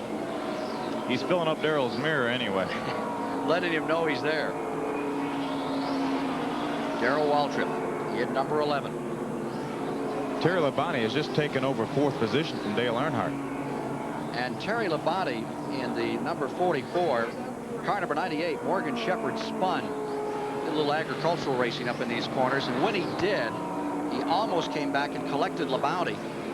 And he is running right in front of your brother now, Benny Parsons, car number 98. And Parsons has not been able to deal with that position. There you see Labonte in 4th. And if he finishes in the top 7 today, the championship is his. And for Billy Hagan and him, it'll be a big, big moment, because Hagan predicted exactly 5 years ago he would win the national championship. He wants his prediction to come true. Now is the hour. Billy seems to be somewhat of a prophet here, doesn't he? Has a crystal ball. Some people bring witch doctors, other people bring crystal balls. Here is car number 44, Terry Labonte in 4th. Bodine is 3rd, Allison 2nd, Waltrip is in 1st. You're back with the leader another time, and he's right in pressing against Richard Brooks in the Don Levy car. And number 9 scoots down the inside. Bill Elliott not giving an inch as he goes up to turn number 1. Got the handle. Let's see if he's going to take that spot. They touch. How about that for a little technique? That's a good break for Bill Elliott. Now, if he can catch a caution flag, got to put him right back around in the same lap. I believe that gives us 18 cars back in the lead lap. 18 machines, and we have not had a caution thus far in this race as Bill Elliott takes his position back. Question is, can he stay there now? He gets around number 90, and that's fortunate for him. Still trapped in some cars as he comes off 6. Whoa. That's Joe Milliken directly ahead of Bill Elliott in the number 1 car. Milliken making a move. Here's Elliott, and they say the 21 car, Bobby Rahal, is slowing down on the course. Bobby Rahal with his first stock car experience today, driving for the Wood brothers. We have 45 laps complete. They are working lap number 46. Darrell Waltrip in his Chevrolet stays out in front. The Buick of Bobby Allison is 2nd. Bodine is 3rd. More from Riverside, California, live after these messages.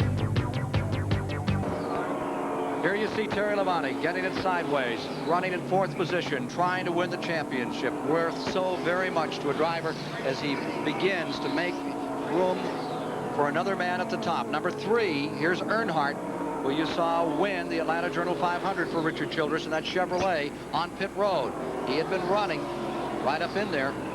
6th position, Earnhardt was running right behind Benny Parsons. How about the interval out there between 1st and 2nd, Phil?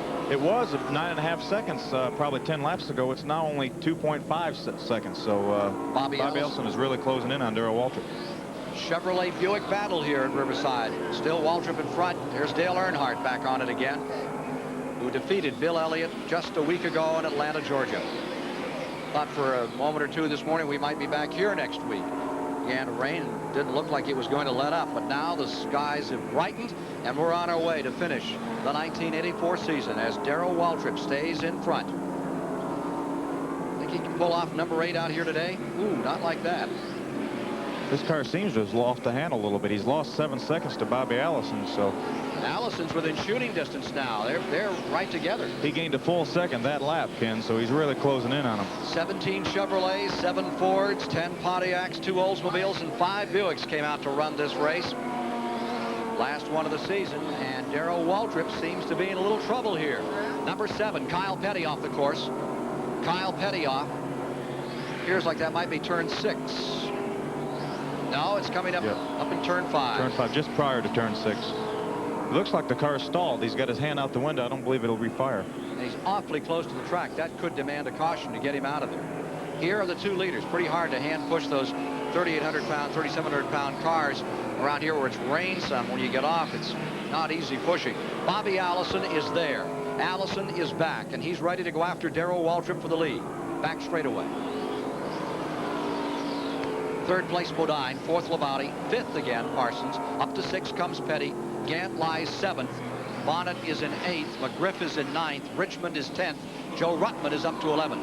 And there is Bobby Allison, who had his great moment here a year ago in this race when he clinched the championship, which he had sought for so many years. I think you'll see Bobby mount a serious challenge on Darrell very shortly, probably this lap. Here he comes back to the line. It's still Waltrip with Allison in 2nd, but Allison is knocking on the door. He closes right up on the rear bumper here.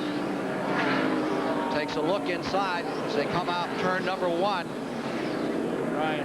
When you have 2 drivers of such equal talent, it's pretty hard to make a move in those S's, but you get one of the little lesser talent, they'll really gobble you up. That's right. It's basically single file for an experienced driver through the S's, but Bobby Allison's car seems to be out handling Darrell's right now, so you never know what might happen. Averaging 91.9 miles per hour. Waltrip stays in front. Allison trying to take it away. Here's Allison closing. He's right there as they come to turn 8. Allison is a good road racer. Of course, he's been good in everything. Short track, Indianapolis cars, road courses, one of the masters. He and Waltrip tangling here in the back straightaway. Down they come. Let's see if Allison has the horsepower to dispatch as they move toward turn number 9. Darrell Waltrip, who has lost 11 seconds, or rather 9 seconds. 9.5 seconds was the interval just a few laps ago. It appears as though Darrell's car is stronger down the back straightaway than Bobby's. That's the best place to pass on this racetrack, but Bobby doesn't seem to have the muscle. But here he comes. Now he's moving in. This is where he could make his move. He pulls up on the inside.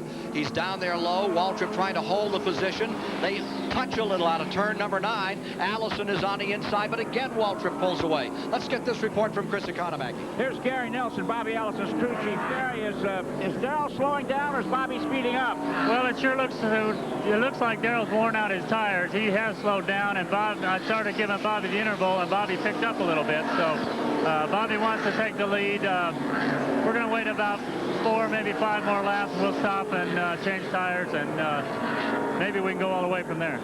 Okay, thanks very much, Gary. Now down pit road to Jerry Garrett. We're down here with Travis Carter on the Harry Gant crew. Travis, how's Harry's car running right now? Well, the car's running about the same pace the leader's able to run. The problem was, of course, we had a puncture early in the race. Before the race even started, we had to put us well back in the field, and of course, you know, the man that runs easy had to be real cautious.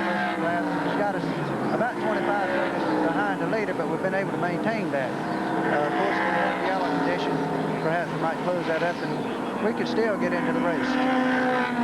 As Harry Gant tries to scramble, Bobby Allison dives around and takes the lead away from Darrell Waltrip. Ken Squire, a great rematch here. We've made so much of the Harry Gant versus Terry Labonte story, but these two guys are bitter rivals. They battled here for the championship last year. Allison took it home, and now he's taken the lead away from Darrell Waltrip with a great inside move. Indeed, that's true, Dave, and they battled 3 times for it. And, of course, Waltrip was the man up on top a couple of times. Here's Bobby Allison taking that lead as he goes for his 3rd win of the year. Waltrip back to 2nd now. That's as stout as Bobby Allison has run in some time, Phil. He certainly has. He started off the year with a lot of problems. A lot of them mechanical, a lot of them otherwise. But he came on towards the middle part of the year, and here of late he hasn't been that strong, but he's certainly doing a great job today. I wonder if one of those fellas down in the pit can get us a word about Allison's condition. We understand they put a second driver, Jimmy Inslow, in there to turn some laps yesterday because that shoulder on Allison still isn't right. That's right. He took a hard shot at Dover, Delaware, as you probably mentioned before, and he re-injured the shoulder at Rockingham in a sportsman race. So this is an extremely difficult track on a race car driver, turning right and turning left. So I'm sure it may be giving him a problem, but out there in the lead, he probably doesn't feel it right now. 81 Winston Cup victories for Bobby Allison, tied for third overall, trying for 82 today, tied with Cale Yarborough, and here he is drawing away a little from Waltrip. He continues to go for it. Checking on the retiree board today, attrition shows that Bobby Rahal has now officially called it an afternoon at Riverside. Ron Esau has fallen by the wayside. Ron Esau and Kyle Petty's car number 7 has also called it quits. Leaders are both pitting. Both leaders are pulling on pit road. Allison and Waltrip pitting at the same time. You saw Tim Richmond already there. Now watch this little scramble. All the way to the end of pit road goes Bobby Allison. He's in, and directly behind him is the car number 11. And here you get to see them both at work. We have Allison getting left side tires and Waltrip getting right side tires. Somewhat of a contrast. Waltrip being the litter bug. Allison's going to get all 4 tires, Ken. Allison on a 4-tire change all the way around. Waltrip gambling, takes on right sides and comes back out again. So 44, Terry Labonte is going to inherit first place. Benny Parsons is going to go into second. Harry Gant will go for third, and Neil Bonnet for fourth after this pit stop by the leaders. This comes with 52 laps now complete. There's your leader, Terry Labonte. Oh, wouldn't that be some story? If he wins the championship today, he wins this race. And he won here in June. And if Dale Inman could sweep it again, there would be almost a mystical feeling about Inman's experience on road courses. That's very true. As you mentioned before, he won both races with Tim Richmond 2 years ago. He won here in June with Terry Labonte. And the way it looks, he's got a good shot to win again today. Won a couple of times with Richard Petty. He certainly did. Here's number 44, Labonte, now with the lead. And we're getting back to pit stop time. Harry Gant is being shown in third. Parsons in second, Gant in third. Waltrip is now being shown in fourth as these pit stops are taking place. Let's see if Labonte, hard to get off that turn 9. We've seen a lot of cars in trouble there. Marcus spun early, and at 44 clipped the wall as he qualified at over 116 miles per hour to make the field. It's an extremely difficult turn to negotiate. It's so long and sweeping. You never really know when you can get back in the throttle. And you run the wrong way. You sure? It'd be a tough turn on a left-hand turn racetrack, much less a right-hand turn. Terry Labonte out in front, off the pole, fell back in this race. Far as 7th. Now let's take a look inside Benny Parsons' car, the second place machine. And there you see car number 83, one of the West Coast drivers, running directly in front. And that's a young man you're going to hear a great deal more about, Sumner McKnight, in time to come. Sumner McKnight in that 83. He has a horse farm out here in California. Very serious about his racing. It's a very nice gesture. Also, you noticed him pulling over in the short chute between turns 6 and 8 and let Benny go by. That was a very nice gesture. David? Sumner McKnight is a former Speedway motorcycle racer, Ken. You alluded earlier to the fact that Scott Autry is taking a shot at Grand National Racing, but Sumner is also a former bike racer. As you see him in the yellow car there chasing number 55, Benny Parsons. He is still a contender for the Winston West Championship. It's the West Coast equivalent of Grand National Racing. Championship is going to be decided coming up next week at Phoenix, Arizona, and McKnight is one of 3 contenders who are out there to try to win that championship. Let's go to Chris Economaki. Well, for those who like to know how long it takes to do things, the difference between a 2-tire stop and a 4-tire stop, the way we figured it out between Allison and Waltrip, is 12.5 seconds. That's what Allison lost to Waltrip when the 2 of them were in the pits at the same time. Terry Labonte's down here now for left side tires, and again, He is Mr. Ice Cold. Everybody else is running, scrambling, and Terry just looks like he's waiting for the race to get over. 4 tires, the right side now. They're going a long time. 12.5 seconds longer to do 4 than it does to do 2. Back to you, Ken. You think that's a good gamble? That's four tire change? I think so, Ken. He really has nothing to lose. He's really not out there to win the race. He just wants to stay straight and try to finish the race. And four new tires is a lot better than 2 new tires and 2 used tires. Quiet Texan is there once again, number 44, and number 55, Benny Parsons, is back up in front again in a car that was not built. Some of these cars really are Riverside Rockets, and other of these cars are adaptable to short track, and this one here just wasn't built for either, really. That's right. Basically, the car, it was the same car that Benny ran here last fall and ran an awfully good race and finished second. It was a rear steer car then with a steering apparatus behind the spindles, but they changed the car over to a front steer car thinking they were not going to come back to Riverside. They decided to come back because of the Ingersoll Rand pit crew race. They left the car a front steer car, which is really not optimal for a road course like this in their estimation, but it's doing a good job today. Sure is. There he is out in front once again. Hangs the tire down there on the left side, out in the dirt for just a second, and stays there trying to close on a back marker with Gant reported in second. Gant is going to be shown now in third. Darrell Waltrip in second. Bobby Allison in fourth. Jeff Bodine in fifth. And more live on Superstation WTBS in a moment.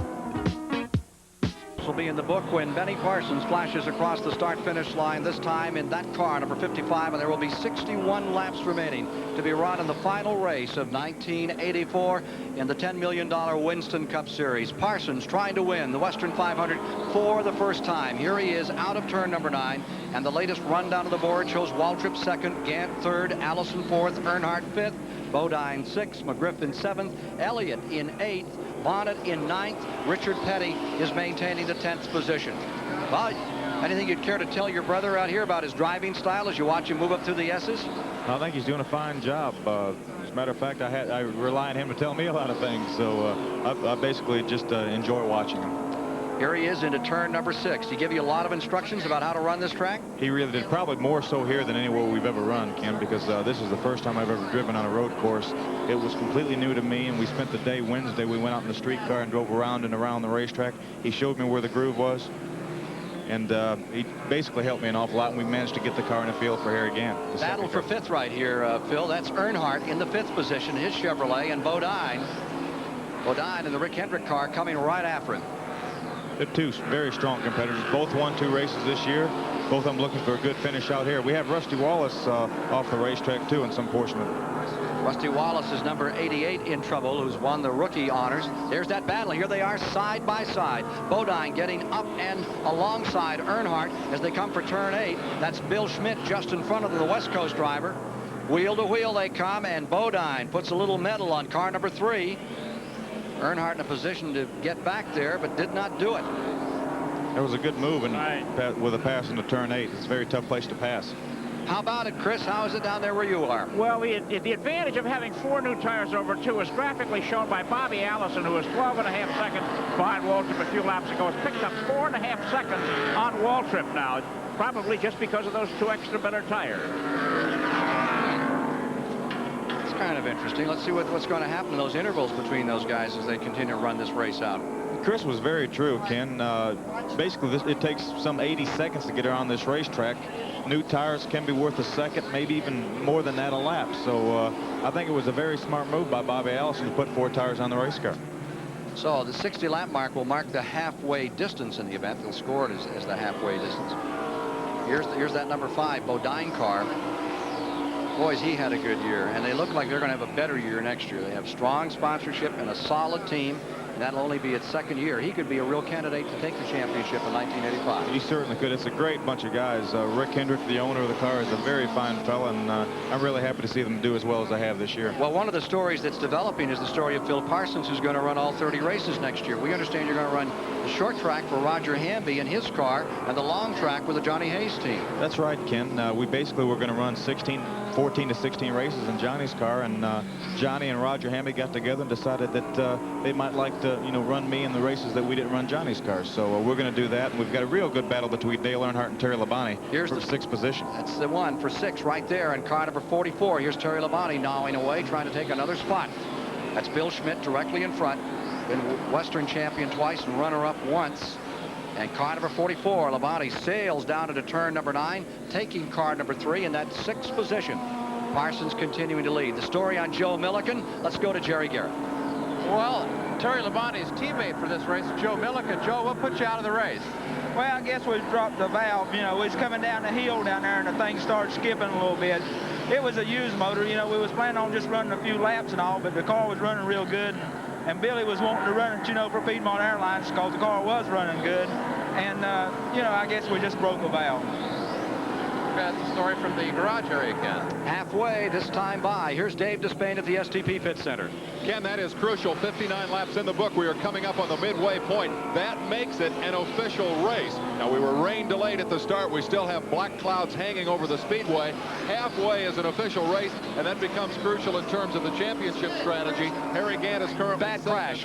We got a solid crash in turn number 9. Somebody is hard into the wall, and caution, I believe, is coming out around the track. There's a car pinned up against the wall here in turn number 9. Dave, he is spun coming off the turn, and number 55 completes the halfway mark, and yellow is out. Caution is on the track. This is the first caution since we went under green. It's car number 94 that is slammed into the wall at turn number 9, bringing out the first caution in race conditions of the day.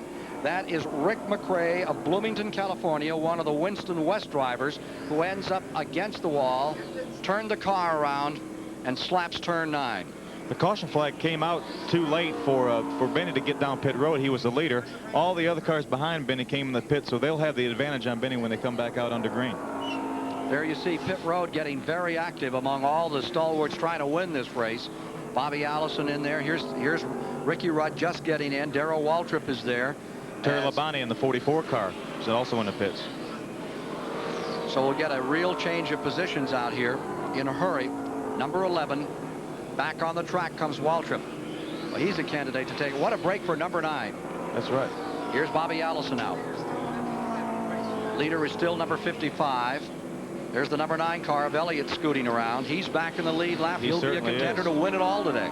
He really will. He did a great job of getting back his lap from Darrell Waltrip, and it paid off for him. Now he's back in the lead lap. The 7th car out of the race had been Milliken of the 41 starters. And now the latest name to be added will be that of Rick McRae, who has crashed in turn number 9 of the Riverside International Raceway. Live coverage on Superstation WTBS of the finale will continue after these messages. At Riverside International Raceway, under caution after a crash in turn number 9 that has eliminated the McRae car. Let's go to Dave Despain at the STP Pit Center. One of the Winston West stars is out of this race, Rick McRae. This guy's a Winston West star. He's a 6-time Winston West champion and the only Winston West driver ever to win this race. Ray Elder, how'd you like to get back out there and try to win it again? Well, when I'm here, I'd love to be out there. You know, when I'm at home on the farm and that, I'm kind of content. But when I get to the race, I get the urge to get back there. From what I hear, you're getting fired up enough that you're thinking about putting together a deal and coming back in 1985. Is that true? I would love to. You know, we're looking for little money, not, you know, not the full schedule, but maybe 4 or 5 races on a competitive car. I'd love to. Still in your blood, huh? Well, it's there, yeah. Ray Elder, the only Winston West driver ever to win here. Rick McRae, by the way, who's out of the race, will run for Grand National Rookie of the Year next year. Back to you, Ken. 1 lap, and they will be racing once again. On Superstation WTBS, the final race of 1984. 1 lap, and they will be racing. Bill Parsons alongside, Dave Despain at the STP Pit Center. Along pit road, Chris Economaki and Jerry Garrett. We have 1 car coming out dragging a gas can down pit road. That's the number 6 car, DK Ulrich. The gas can finally came out, but I think there's a penalty to be affixed there. No, they're going to let him on go. That's Doug Hevron in the Doug Hevron in the number 6 car. Let's go, Fred, on audio. Doug Hevron coming out. Let's see if Chris Economaki has a report for us as we get set for green. Yes, it looks as though these cars can get between 26 and 30 laps per tank full under green flag conditions. Now that's interesting to be able to find out now how the pit stops will break if the race stays green flag from here to the checker. We'll also be able to find out whether Waltrip's car or Ellison's car is faster because they left the pits together, one in front of the other, each with 4 new tires and ready to go. Chris, they're back underway. Chris, they're just coming down the back straightaway with Allison first, Waltrip second, Gant third as they take the green flag. Going back under green. 62 laps complete, 63 when they come by this time. Here's Allison in first, Waltrip in second, Gant in third as they explode down into turn number 9. Gas mileage may play a very critical role in this race because the cars that can get 30 laps to a tank full can make it on one more pit stop. The cars that get 27, 28 cannot. So it'll be interesting to see what happens. Top 3 come across the line. That's going to be very crucial indeed, Phil. If you have to make 2 stops, it's going to drop you back 12, 14 seconds. This is also the first time all day, including the start of the race, that we've seen all the cars equal in terms of coming in together, filling up, and being able to make a 4-tire pit stop. This is the first time today we're really going to find out who's got the muscle, and right now the muscle man is Bobby Allison. Phil, your brother Benny is back there in the 4th position as they come up through turn 6. Benny Parsons is in position number 4, car number 55. Then in the 5th position is Terry Labonte. There's a lap car, number 98, Shepard in there. But 5th overall in the race is Labonte. 6th is Earnhardt. 7th is Bodine. 8th is the Bonnet car. Right now in 9th is Elliott. They're reporting Ruttman in 10th, Richard Brooks in 11th. They're back inside Benny Parsons' car as he goes after the 3 leaders. Benny Parsons' crew continues to lead in that pit stop contest over Harry Gant's car. You see the firefly out from under Harry Gant's car when he went through the dip right underneath the tunnel. It's a place around the racetrack where all the tailpipes, everything underneath the car bottoms out. Parsons back in turn number 9. Looks like he's closing up a little on those 3 leaders. There they are, just in front of him, by about 20 car lengths as they come back to the start-finish line and in for turn 1. Again, the running order. Allison, Waltrip, Gant, Parsons 4th, Earnhardt 5th, Labonte back to 6th now, Bodine 7th, Bonnet 8th, Elliott 9th, Richmond 10th. Ron Bouchard in the Valvoline car is also back into the race, Ken. He must have changed his clutch and back into chasing those points. So Bouchard comes back in the race. That brings our board back to 6 on the attrition that have fallen by the wayside. And Parsons is really closing up. The Copenhagen car, number 55, not missing a beat through the S's that time and up into 6. Here he comes for turn 8. He's ready to knock on the trunk lid of the 3rd place man, Harry Gant. Well, not quite. This is a tremendous race here. The 3 leaders stuck right together with Benny just back to 3 or 4 car lengths. It's reminiscent of the oval track races in the Southeast. It's as good as they get when it comes to road racing when you unload these giants and put them on a road course. Of course, we only have a couple of more years here, and they're going to move this track to Corona, California, 1 and 5/8. They have been exhibiting the plans here this week for it. A lot of the press went down to take a look at it, and everyone seems to be excited about it. That should be really good. A lot of people criticize the fact that they run the last race on a road course. If we have an oval track, then maybe people won't mind coming out to California to run the last race. There you go. What is the most difficult thing about this racetrack, Bobby Allison? Well, I think the combination of the predominantly right-hand turns and the shifting along with the heavy braking is kind of different to all of the guys with totally stock car or almost totally stock car background. And getting used to the shifting and the coordination and everything like that is pretty important. Thoughts of Bobby Allison about getting around this Riverside International Raceway, 2.6 miles. 4 cars. An old gunslinger battle for the lead here right now. 3 of them all bundled up and just a few car lengths back watching this furor is car number 55, Parsons. Looked like we saw a little smoke out of the back of Harry Gant's car. I'm not sure what that is right now, Ken, but it could be a problem. Well, maybe we ought to have Jerry Gadd or Chris Economaki down there check on that. You're inside Parsons' car. They seem to draw away from him a bit here as they dive down, go beneath the bridge. And we've got one car very slow and almost just creeping, crawling along about 4 or 5 miles an hour. That's a true hazard. And if he stays there, they'll have another caution flag.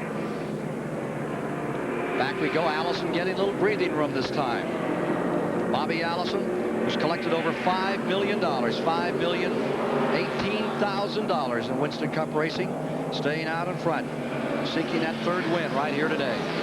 As we watch this battle for the lead, Kenley, that third-place car, Harry Gant, it's really the first opportunity he's had today to run strong in front of Terry Labonte.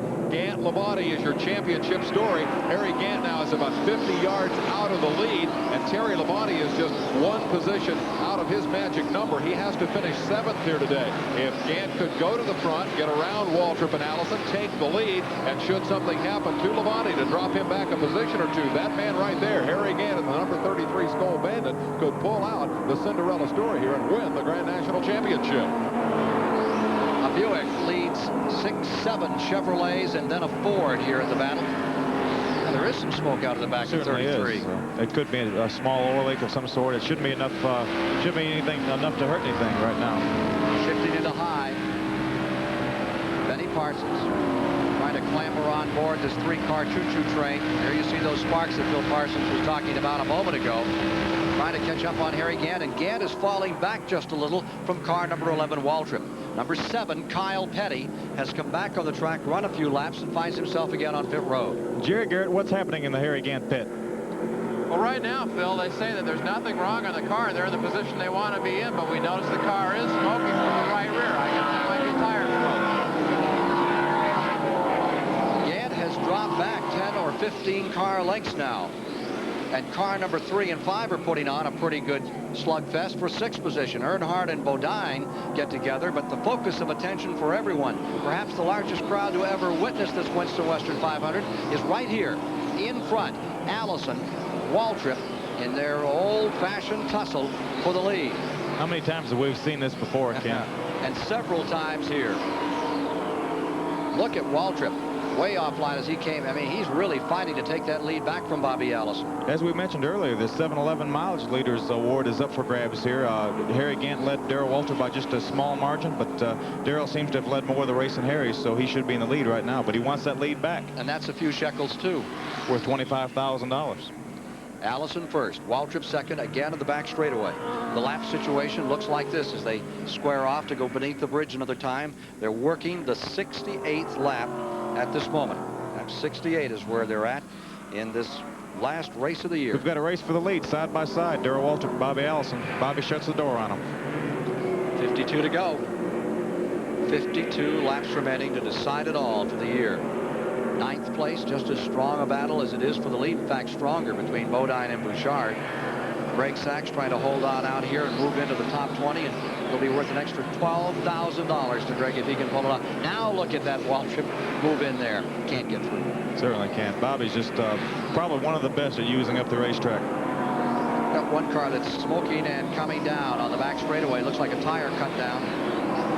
Looks like Jim Bowen in the 93 car. Looks like what happened, Ken, I think, is the Panhard rod that holds the rear end in place is broken. You can see the rear end shifting over and from left to right. That rod holds the rear end in place. It must be broken. So Jim Bowen is coming in. Will that be terminal for him, or do you think he has a chance of getting back out here? They can probably fix that and get back out, Ken. He's probably chasing Winston West points, so I'm sure they'll do that. Oh, indeed he is. He's right up in the thick of it for the Winston West, who moved to Phoenix, Arizona to complete their season next Sunday. This is the last race for the Winston Cup Series. The Winston West has one more to go. Let's go down to Chris Economic on pit road. I'm in Bobby Allison's pit with Gary Nelson. Bobby Allison broke his shoulder in September and re-injured it a little bit later on. What about that shoulder of Bobby's and this duel he's having with Waltrip? Is he up to that?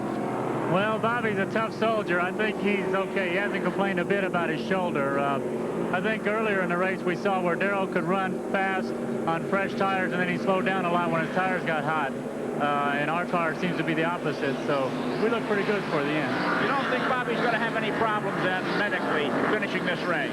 Physically, I think Bobby's, I'm sure he's sore. He's doing a lot of hard shifting. Darrell's pushing him pretty hard, but I think Bobby can hold out to the end. Okay, stories within a story here in the pit. We talked earlier about about the changing of the guard here, the grand old men of stock car racing like Bobby Allison, and the fact that a Terry Labonte or a Harry Gant will take away this championship. Bobby Allison was the subject of some controversy earlier this year. The question, would he retire? The rumor that he indeed would. Bobby Allison says, I'm having none of that. I've got a 2-year contract, and I'm going to be out here doing this for at least 2 more years. And right now, he's got the most successful stock car driver of the last decade, Darrell Waltrip, pinned behind him and shows no sign of giving way to Waltrip. That's bad news for somebody like me, Dave, knowing that Bobby's going to be out there another couple of years. Well, he might let you get back out. You could drive as a support driver on his team sometime. Here's Benny Parsons in the number 55 in the 4th position. Clambering back up on those leaders comes number 33. You saw a little fire on the back of 33 that time, did you not? The car's still smoking a little bit. I'm a little bit concerned about that right now. Benny had a problem getting through turn 9. I think he got into the corner too hard. Lost a lot of ground to Harry Gant. Front 3 across the stripe. Parsons in 4th, Labonte in 5th, Bodine in 6th, and Earnhardt in 7th. Trouble on Darrell Waltrip's car. Car number 11 falling back. Number 22 drawing away, and he's spinning. And Harry Gant just scrapes by out of the dust. And there's oil on the track. Earnhardt spinning. Earnhardt spinning the number 3 car as the engine goes away on car number 11, and we have an oil down situation, and there's still no sign of caution. There could be a lot of trouble down in that corner because Darrell must have let an awful lot of liquid on the racetrack. Let's watch that corner because there could be some more cars in trouble there. Now here's 55 closing right in again.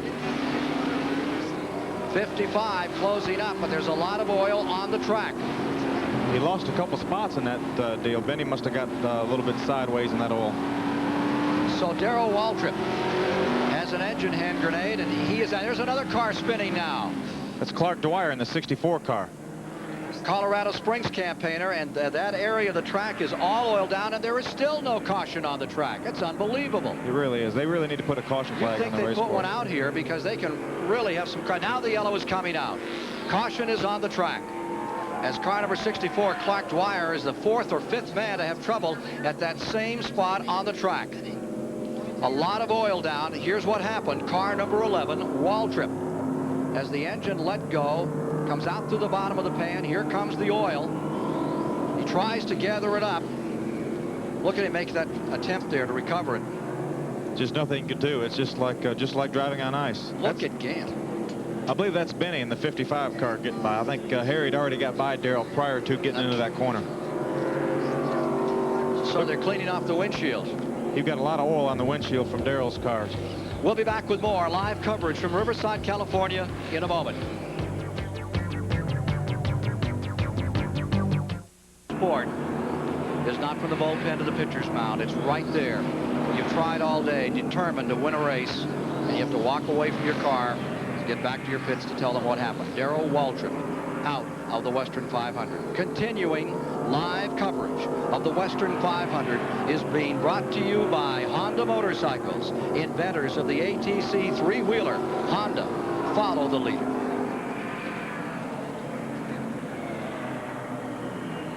So Darrell Waltrip, who's won 7 races this year, will not win number 8.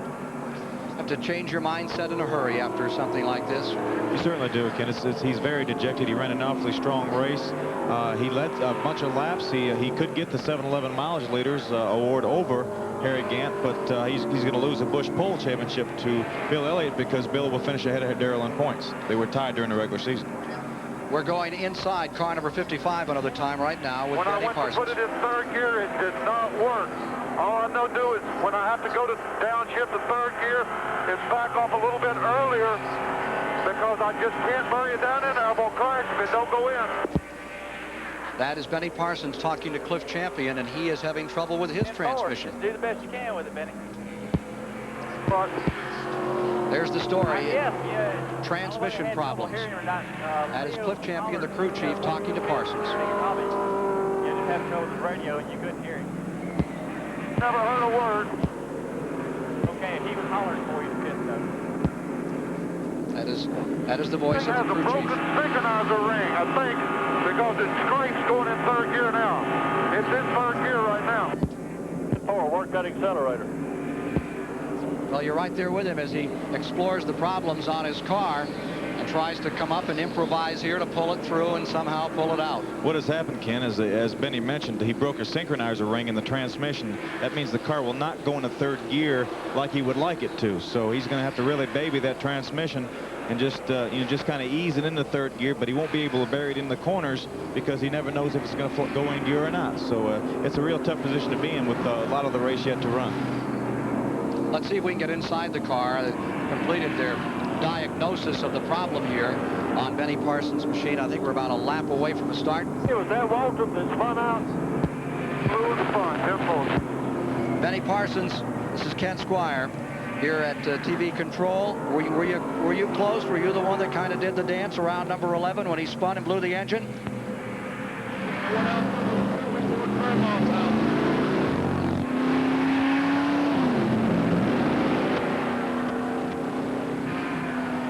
Having a little trouble getting the communication through to Benny Parsons in car number 55. Did you hear Ken Squire trying to talk to you? That's the crew passing the word along here. Let's see if they're getting down and set to go again, if they're going to take one more lap before they turn them loose here. I believe we see the light flashing. There will be another lap. Squire? Benny Parsons, Ken Squire here at TV Control.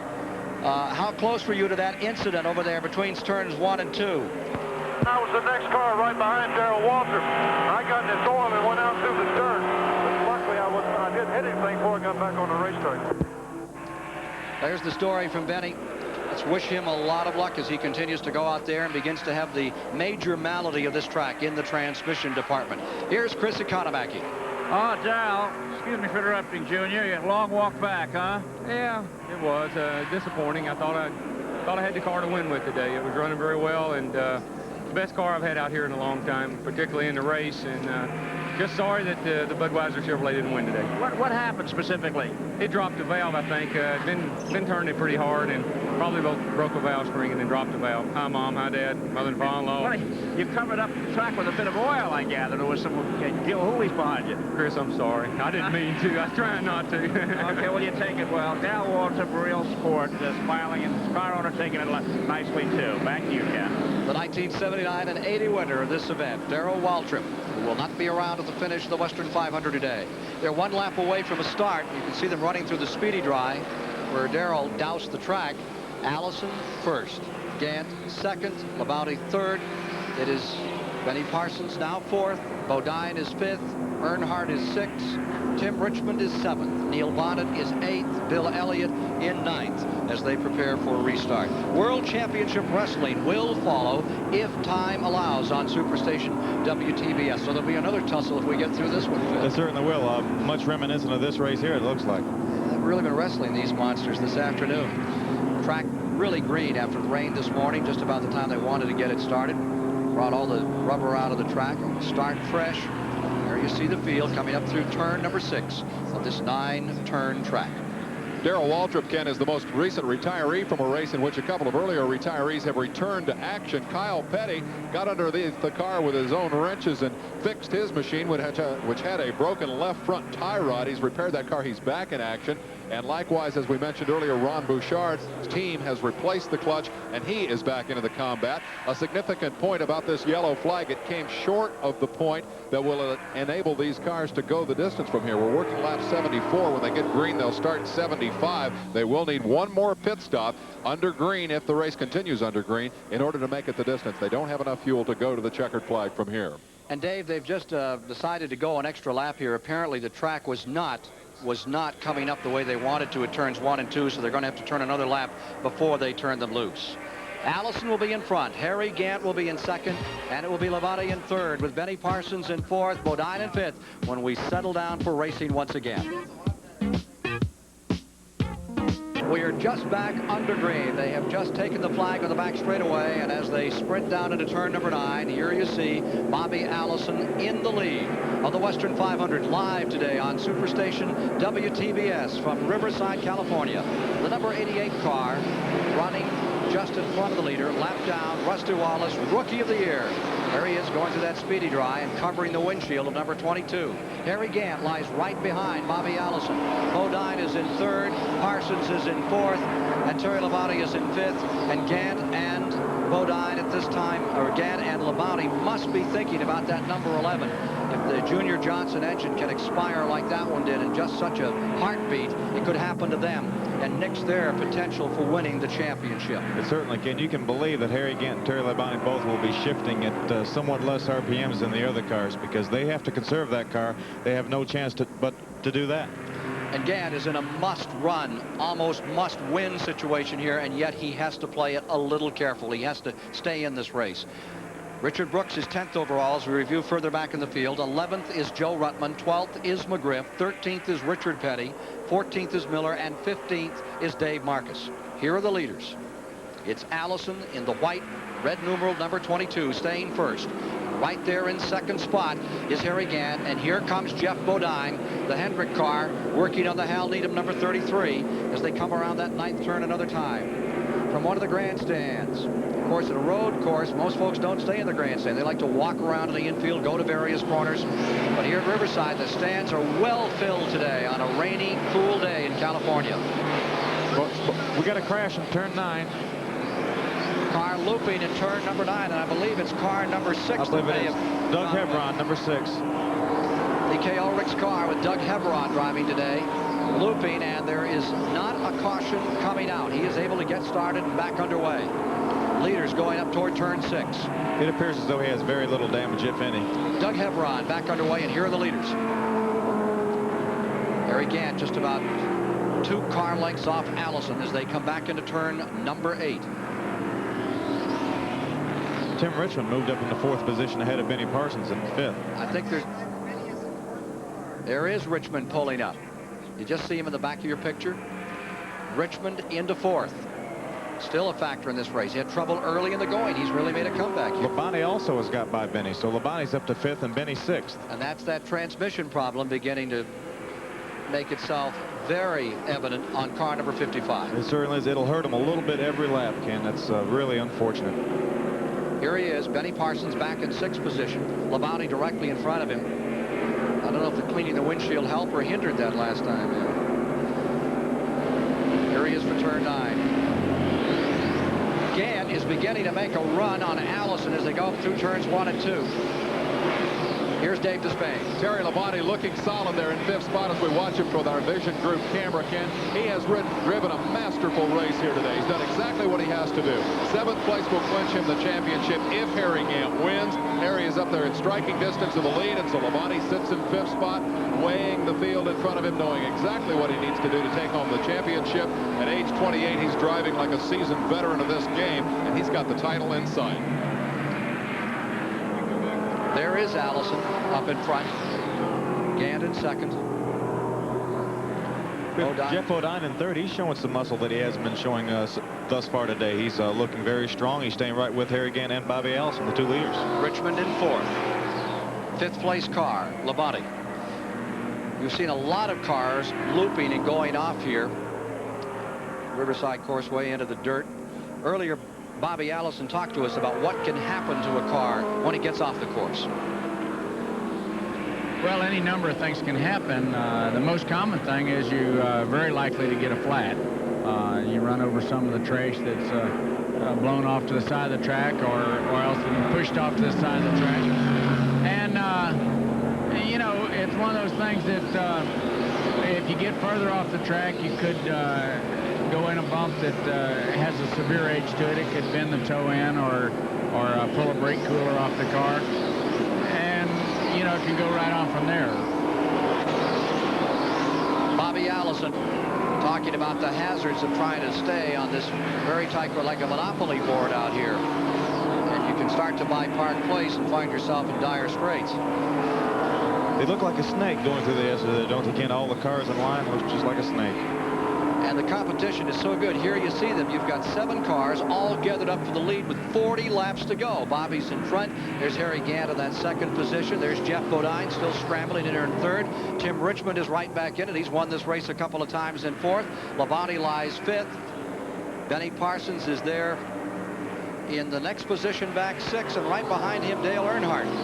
And there's Earnhardt just getting by Benny Parsons.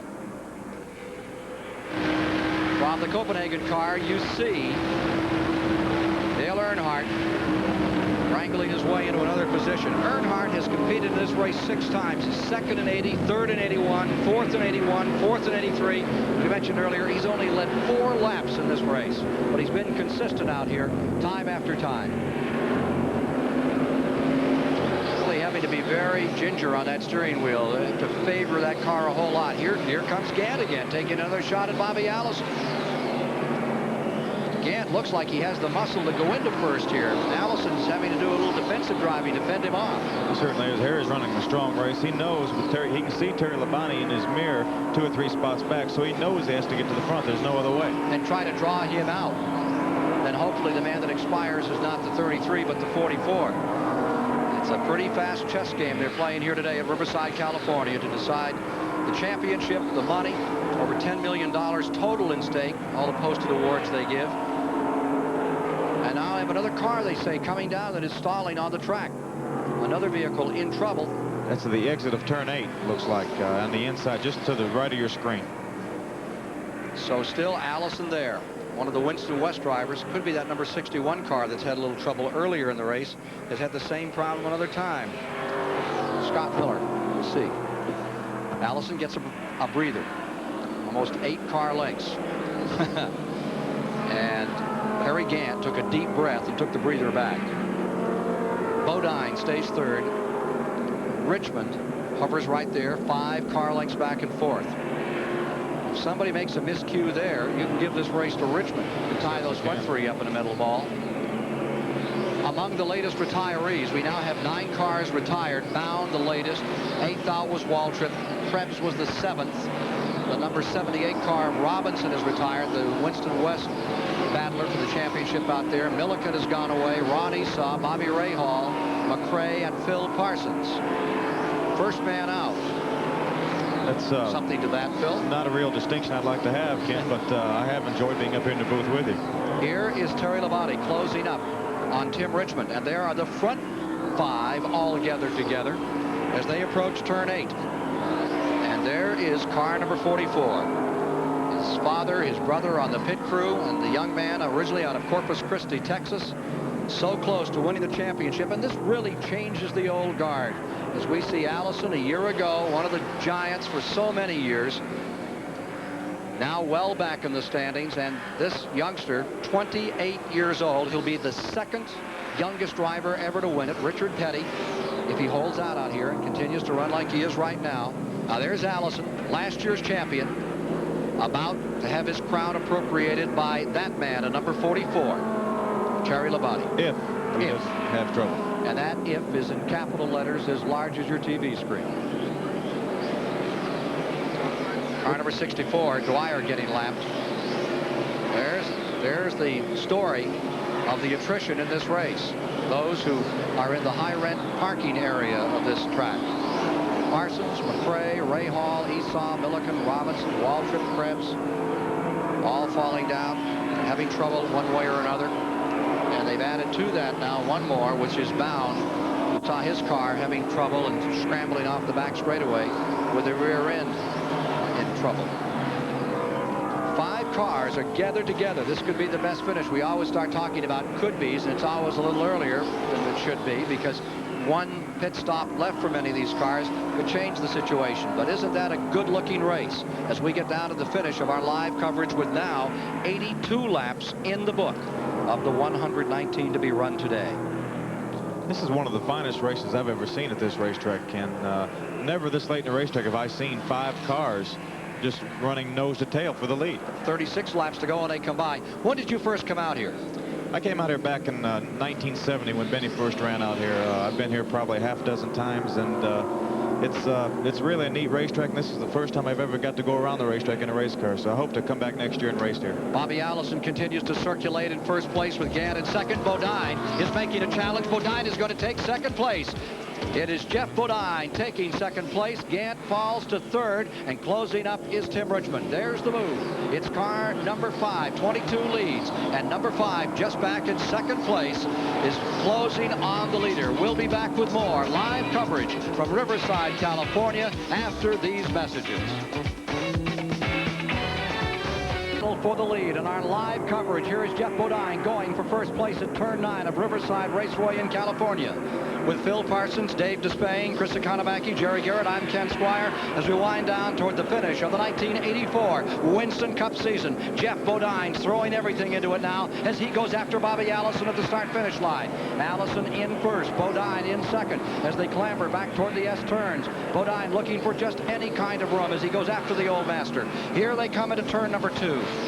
It's still Allison first, Bodine second, Gant third, Tim Richmond in fourth, Terry Labonte is fifth, Earnhardt sixth, Benny Parsons seventh, Bonnet is eighth. We're watching the battle for the lead. In ninth is Elliott, 10th is Richard Brooks, 11th is Ruttman, 12th Herschel McGriff, 13th Richard Petty, 14th is Lake Speed, and 15th is Trevor Boyce. Back they come for turn number 8. Harry Gant, you see him there in third, getting around a lap car. He was passed by Bodine, and Bodine, Phil, looks to be as strong as anything on the racetrack. He certainly does. He actually looks like he's got the strongest car on the racetrack, but Bobby Allison's an old master at using the racetrack. He's making it awfully tough for Jeff to pass.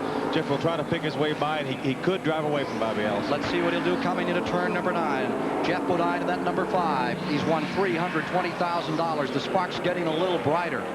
As darkness begins to settle a bit, Bodine trying that outside move. Let's see if he'll switch it over. He pulls up, going into turn number 9, that tricky, treacherous 9th turn. There's Allison. Here comes Bodine on the outside. What a race for the front position. Bodine, with a high line out of turn number 9, takes it right to the wall and not able to get through. That's a tough place to pass on the outside of turn 9, Ken. Jeff Bodine looking for his 3rd win of 1984, and what a way to do it for the Rick Hendrick crew out of Charlotte, North Carolina. Crew chief Harry Hyde, and he is wired. Mark him as one of the potential champions for the future. This man, number 5, Bodine. Bobby Allison holding him off another lap up through the S's. There's Harry Gant lying 3rd in the maroon car in 4th. In your picture is Tim Richmond. Have 6 cars in a bundle battling for the lead, and these two stay right on the point. Gant waiting back there in that 3rd spot. Back to turn 8. Allison. If it's going to happen, I would think it would happen in turn 9. Long straightaway. There's Jeff. Dad was a racetrack promoter, got him started early. Jeff's car really bottoms out very, very badly right underneath the tunnel. You can watch and see the sparks fly. He dropped back for a moment, and he is back about 5 car lengths from the preceding lap. Let's see if here's Bodine just diving in there, but not making the ground. I believe Chris Economaki has a report for us. Let's go to Chris. Well, there's another race going on here that the pitmen are really interested in. It's the Ingersoll Rand Pit Crew Championship with $30,000 at stake. And right now, Benny Parsons with 3 pit stops is leading with less than 2 minutes in the pits, 112.46 seconds.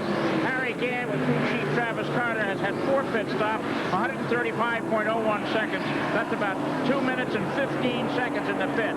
This is what all the pitmen are interested in because there's substantial money posted, and there's going to be one more pit stop, which could alter the standings. Now to Dave Despain.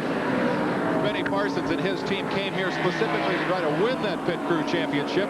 Meanwhile, in the race for the biggest championship of them all, the $1.3 million championship of the Winston Cup, Terry Labonte with 4,498 points if he continues to run in 5th spot. Harry Gant 4,466 if he stays 3rd, and the difference would be 32 points. 32 points, Terry Labonte would win the championship if they finish in the order they're running now.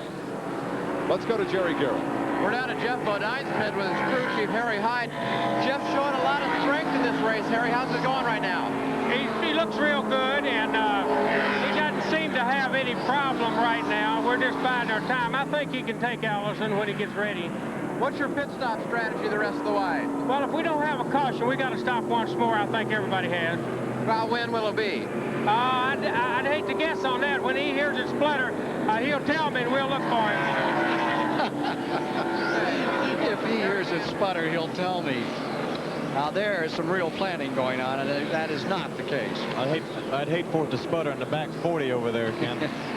Let's review further back in the field. The 16th position is now being shown as Scott Miller, and in the 17th position is Dave Marcus. 18th is Bill Schmidt, and 19th overall in the race is Greg Sachs. And that would move him up into the 20th position, I believe, and give him that $12,000 that he's looking for if he can beat out Kaylee Arborough and Buddy Baker in the standings. $12,000 for 20th place in the Winston Cup. He's making a determined effort in that direction right now. And back of them is Ricky Rudd. He's showing up in 20th at the present time. So here's the leader, Allison. Let's check the laps for you as Jeff Bodine gets ready. You heard Harry Hyde say it's just a matter of when he wants to move up in front. Do you believe that? I think Jeff Bodine would like the lead right now, Ken. It's been extremely tough to get by Bobby. Jeff's made several attempts at it. He doesn't seem to be able to do anything with him.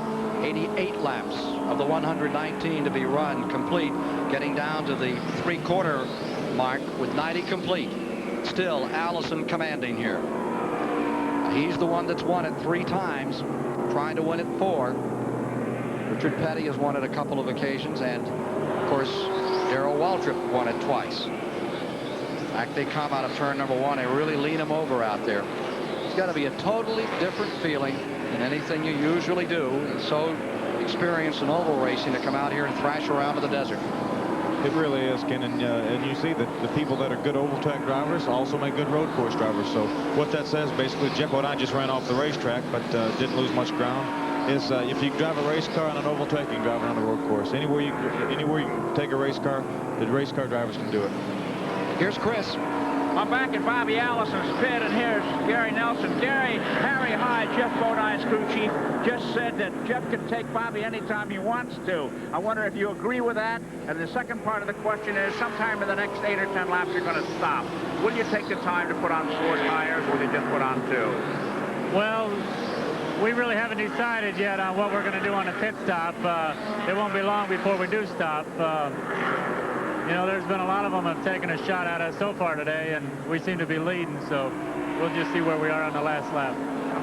Okay, confidence being shown by the young Californian who has done so much for the Dygar team with Bobby Allison at the wheel. Back to you, Ken. The STP Pit Communications Center, watching that frenetic activity on pit road is what this position is all about. And I'll tell you what, that action is going to be spectacular because like so many Grand National stock car races, this one is going to boil down to a pit stop battle. Both the lead cars, Harry Hyde's machine with Jeff Bodine at the wheel and Gary Nelson's car with Bobby Allison driving, have got to make one more stop. They're 2 car lengths apart on the racetrack. The pits will be the difference. Let's go to Jerry Garrett. Dave, the time that pit stop is going to come is a real mystery, but we got a tip from Harry Gant's pit that he will stop about lap 105. That's a little longer than the other people can go, but he's going to get 1 tank of fuel, 1 can of fuel, 18 gallons, and that's about all that he's going to need. Whether they take tires or not depends on what the first guy does. If the first guy in that group comes in and takes tires, the rest of them are going to have to stay competitive. Let's watch Jeff Bodine's car here down the backstretch. There's a very bad dip in the racetrack. His car is really bottoming out, and sparks are just absolutely flying.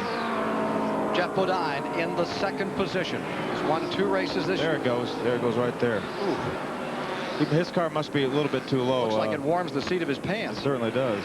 And there's a terrific battle going on a little further back for that 3rd position. Gant is beginning to be challenged by the Tim Richmond number 27. They're the 2 leaders. It's the 22 car of Allison first, the 5 of Bodine maintaining that 2nd position. And behind them comes the number 33 and the 27 continuing to have their own war for 3rd place. We'll be back with more on that story from Riverside, California, after we pause for these messages as Bobby Allison leads the Western 500. Leaders just narrowly avoided a major scrape at turn number 8. It looks like there may be some oil down. J.D. McDuffie's car has spun off, and he's collected a car that looks like Neil Bonnet over there. It sure is. That's Neil Bonnet off the racetrack. Dale Earnhardt also had some trouble getting through there. Here's Bonnet getting set to go again. That's J.D. McDuffie's car number 70, and here comes car number 90 spinning at that same place. So there must be an oil down condition. Number 90 running in 10th spot. Richard Brooks getting through. There lies McDuffie right on the outside of the track. Benny Parsons pitted a moment ago and came back on the track. I think it was a scheduled pit stop for the last time. Kenny took on left side tires and fuel. He should be able to go the rest of the way. Looks like we have a... Let's look again at what happened here. Here are the 2 leaders coming to turn number 8. There's McDuffie spinning in car number 70. And as the car whips the back end back on the track, notice how close Allison, the leader, comes to... Well, it wasn't there. There's Greg Sachs spinning. We have another car spinning. We need to look again at that because immediately after car number 70 came to rest right there, Allison got by a hairbreadth. Neil Bonnet wasn't so fortunate. Let's look at it again. Here they are approaching turn 8. McKnight's car 83, then 70. McDuffie spins. Looks like he's clear, but he gets back out on the track, and here come the 2 leaders. Just barely getting by, just barely. And the back end of number 70 then collected Neil Bonnet's car. That's how close it was for Allison to being out of this thing, or down. That's one of the things about this racetrack, Ken. You never know when trouble can jump up and bite you. Caution coming out. They're going to put the caution out because they can't get McDuffie's car out of there. Let's see. I bet we'll have Bobby Allison on pit road right here. They have a caution out on the track. There is caution out, and let's see if Bobby Allison and Jeff Bodine don't take advantage. Here they come, both coming on pit road. Big factor here, Ken, because they will both have the opportunity to do whatever they want to the cars. They've got a yellow flag. Here's Chris. Nosing in, and let's see what had happened. Okay, the outside, the left side tires, a windshield change, a drink of Gatorade, men leaning over, 2 cans of fuel again, and we're going to wait and see if they bring the jack around to the right side. Where they're going to, yes, it's going to be a 4-tire change. And, you know, this is Paul and Bobby Allison's own words, rebuilding the car. He's going to be all set to go. And once these men step back over the wall, unless another emergency develops, their work for the day has been done. And away he goes. A beautiful stop for leader Bobby Allison. Allison is away. He looks like he has the field handled at this moment, but this is far from over in one of the most exciting races we have seen at Riverside, California. Leaders still all bunched together. 7 contenders that can win it right down to the wire, Phil Parsons. It's as good as it gets. This will be an extremely good race, Ken. This will be the last pit stop schedule for all the cars, so it'll just be a matter who gets the best set of tires, who gets the best chassis combination, and it'll be a shootout from here. All right, we'll review the front of the field for you in just a moment after these pit stops have taken place. Our congratulations right now to Greg Sachs. He's done it. He needed 47 points. He's way over that, running up in 19th. Better than 100 points there, and that would give him that $12,000 prize in the Winston Cup standings for 20th position. For a driver like Greg Sachs, who's made such an effort this year, that's worth coming to California for. That's real California gold. It certainly is. J.D. McNuffie got back underway, as we saw on the TV screen, so he's back underway. He must not have let the oil down, but I think the car is just spun trying to avoid J.D. McDuffie. Current Winston West points leader, and he's also the rookie leader in his first year. Freshman driver, car number 95. That is Derek Cope out of Tacoma, Washington, who is on pit road making a tire change on his car. He is on the last report well down in the standings here. He was not showing in the top 20, according to our statistician Bob Blackford, who's really doing a handful here on this road course. There's Greg Sachs, number 51. 12 grand richer, one of the first decisions to be made in the Winston Cup battle for 1984 in favor of Sachs over Cale Yarborough and Buddy Baker. I bet he feels pretty good about that. He certainly does. 2 pretty good contenders to beat. Now they're showing Allison for first and Bodine for second as we get this field unraveled after this pit stop. Rusty Wallace, leading rookie, and the guy who aced you out of it, Phil. How do you feel about that coming back on the track? Well, Rusty had an awfully good year. He ran more races than we did. We knew going in we were at a disadvantage, but we just decided to do the best we could and let points fall where they may. But Rusty has outpointed us. But you know, a lot of the races we ran that we did run, Rusty was virtually uncontested. So basically, but Rusty did have a great year, and I commend him for that. Missouri driver. Off the short tracks of the Midwest. I need the running order, the top 5 or top 6 or 7. All right, Dave, it's Bobby Allison first, Jeff Bodine second, and this is unofficial for the moment. Richmond in third. The pace car is picking up the field. Now they're getting them gathered up. There you see them. Richmond in third, Labonte in fourth. In fifth will be Gant. In sixth will be Earnhardt. There's Greg Sachs' car. There's the front 5, and then the 7th position now, as we have it, would be Bill Elliott, Benny Parsons in 8th, Herschel McGriff in 9th, and Neil Bonnet in 10th. Again, the front 4, Bobby Allison, Jeff Bodine, Tim Richmond, and Terry Labonte.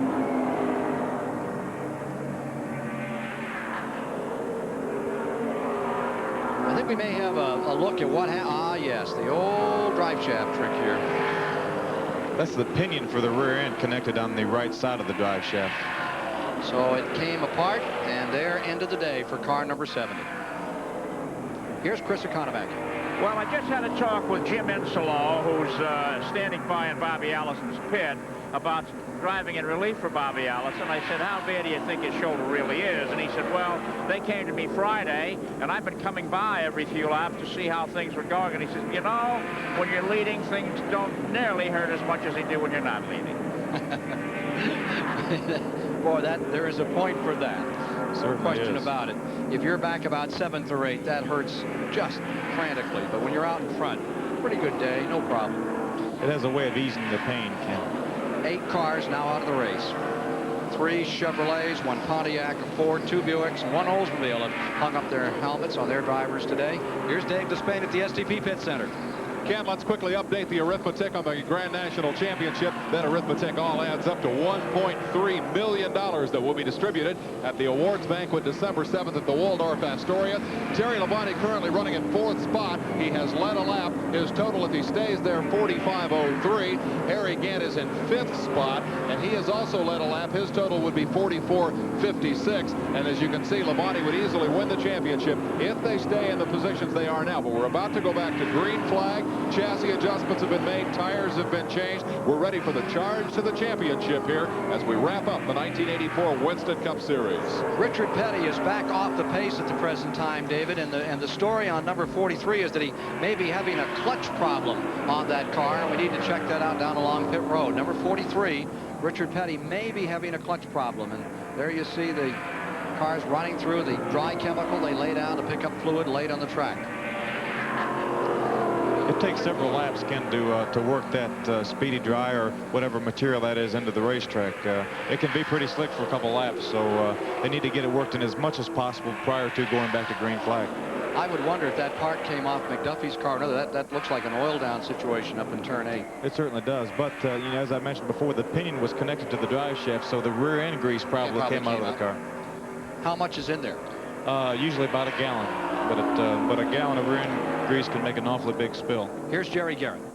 Well, Ken, we just talked to Harry Hyde and asked him what Jeff Bodine's strategy was going to be the rest of the way. He said he was going to see how Bobby was going to run the next few laps. If he could take him, he would, but otherwise he'd wait till right at the end. Harry says catching him's one thing, passing him's another. Passing Bobby Allison is always a big another. 1 lap and they'll have green out here and be back underway.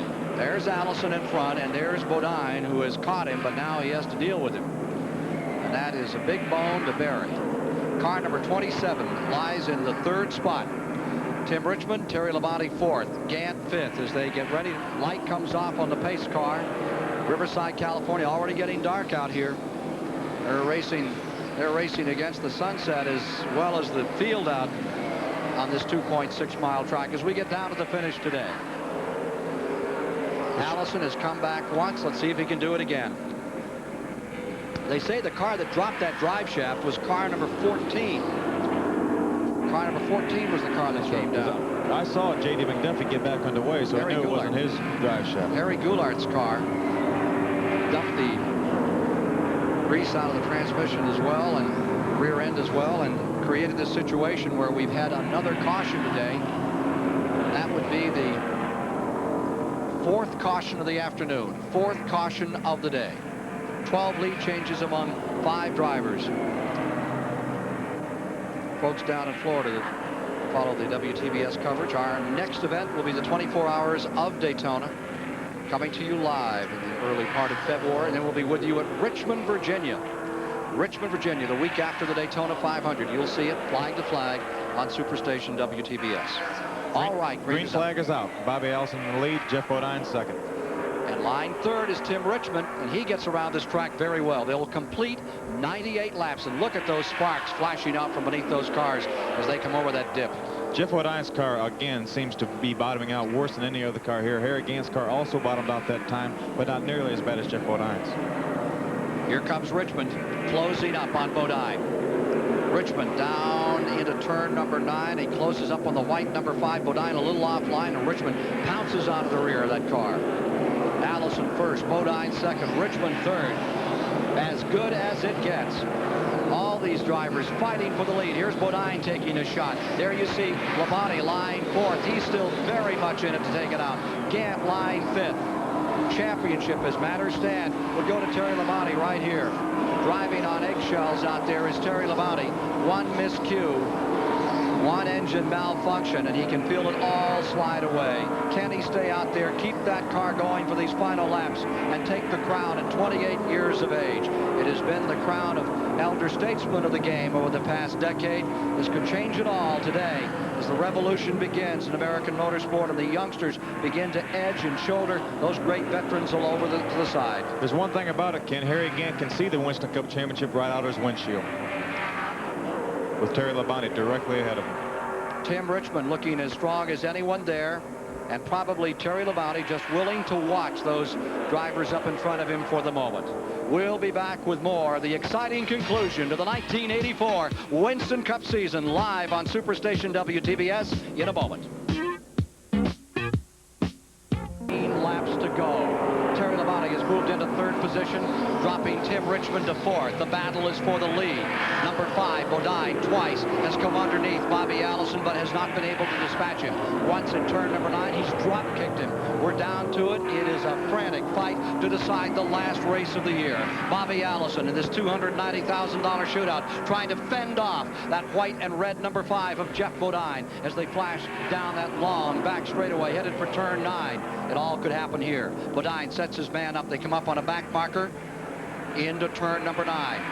Bodine falls just a little bit back and now closes in there again, Phil. The last time they went through this turn, Jeff Bodine gave Bobby Allison a pretty good shot in the rear end. So Jeff Bodine wants that lead. Bobby doesn't want him to have it. Here he comes. He tries to get down underneath as they come back to the start-finish line. Another time it is Allison in front. Jerry Garrett, what's the Bodine strategy as we get down to the finish? Well, he's going to run it as hard as he can. Now, Harry Hyde says that sparking is the exhaust pipe dragging. No problem. He says, I've been raising the car all week. Every time I raise it, Jeff just drives it in the corner harder. Well, he's certainly driving it as hard as it's been driven all day right now. The Hendrick, number 5, on the move, pulling up on the 22 Allison. I'm really surprised at Terry Labonte. He's staying right with the 2 leaders, and they're setting a furious pace. Labonte may be trying to win this race. No stroker for the champion this year. No, sir. Not a smidgen. Labonte is in there to win it right to the finish. Here he is, running right up in front. He's not cruising. He's racing. Number 44, Labonte, is just 3 car lengths back. So much at stake for him. But he's thrown caution to the wind, and he's pulled right up to challenge the leaders. Terry Labonte wins the championship. He wants to do it with style, and he is doing that today. Down they come. On the outside, trying to find a little bit of running room. Bodine for the lead. Labonte looks him over, realizing that if Bodine clambers up on the rear bumper and they get into an altercation, he could be in first or he could be in the wall. Richmond still lies 4th. Gant lies 5th. Here comes Bodine again, and look at him. Someone tapping gently on the old back door. That is Bodine, and number 5, he pulls almost alongside of the start-finish line and falls back a car length. Here he comes off 1 where Bodine seems to be so strong in that in that Harry Hyde prepared car. Bobby Allison is doing a masterful job of using the racetrack cup. Jeff Bodine appears to have the stronger car. Bobby Allison is not giving him an inch of racing room. Gant 5th, Earnhardt 6th, Elliott 7th, Parsons 8th, Bonnet 9th, McGriff in 10th, Ruttman 11th, Brooks 12th, Trevor Boyd's 13th, Richard Petty 14th, Bill Schmidt running 15th. Do you have contact with him? Here they are, back down for turn number 8. Again, Jeff Bodine closes in on Bobby Allison. Out of turn number 8. Getting just a little dark out here now, and our picture's beginning to indicate that. 4th place car, Richmond right back there. Tim Richmond getting in for a very good finish at the end of this year. Latest update. Here comes Bodine another time. 9th turn. He's there. Allison holds the inside. He really gained some ground in the 9th turn. That's his strongest part of the race course right now. But Bobby Allison just not giving him any room. Sideways out of turn number 9 comes Bodine. He means to take this race. Win number 3 for him.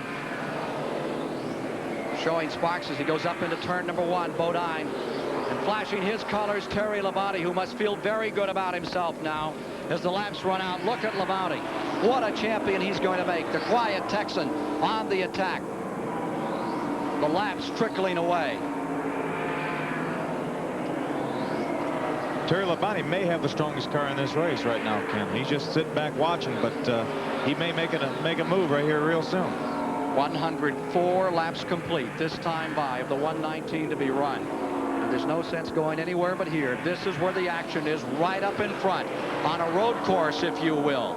They're running just as tight as they do on the super speedways. Down they come in the back straightaway. Another time, it's still Bobby Allison's race to win. Bodine trying to take it away, and Labonte stays right there and holds on in 3rd spot.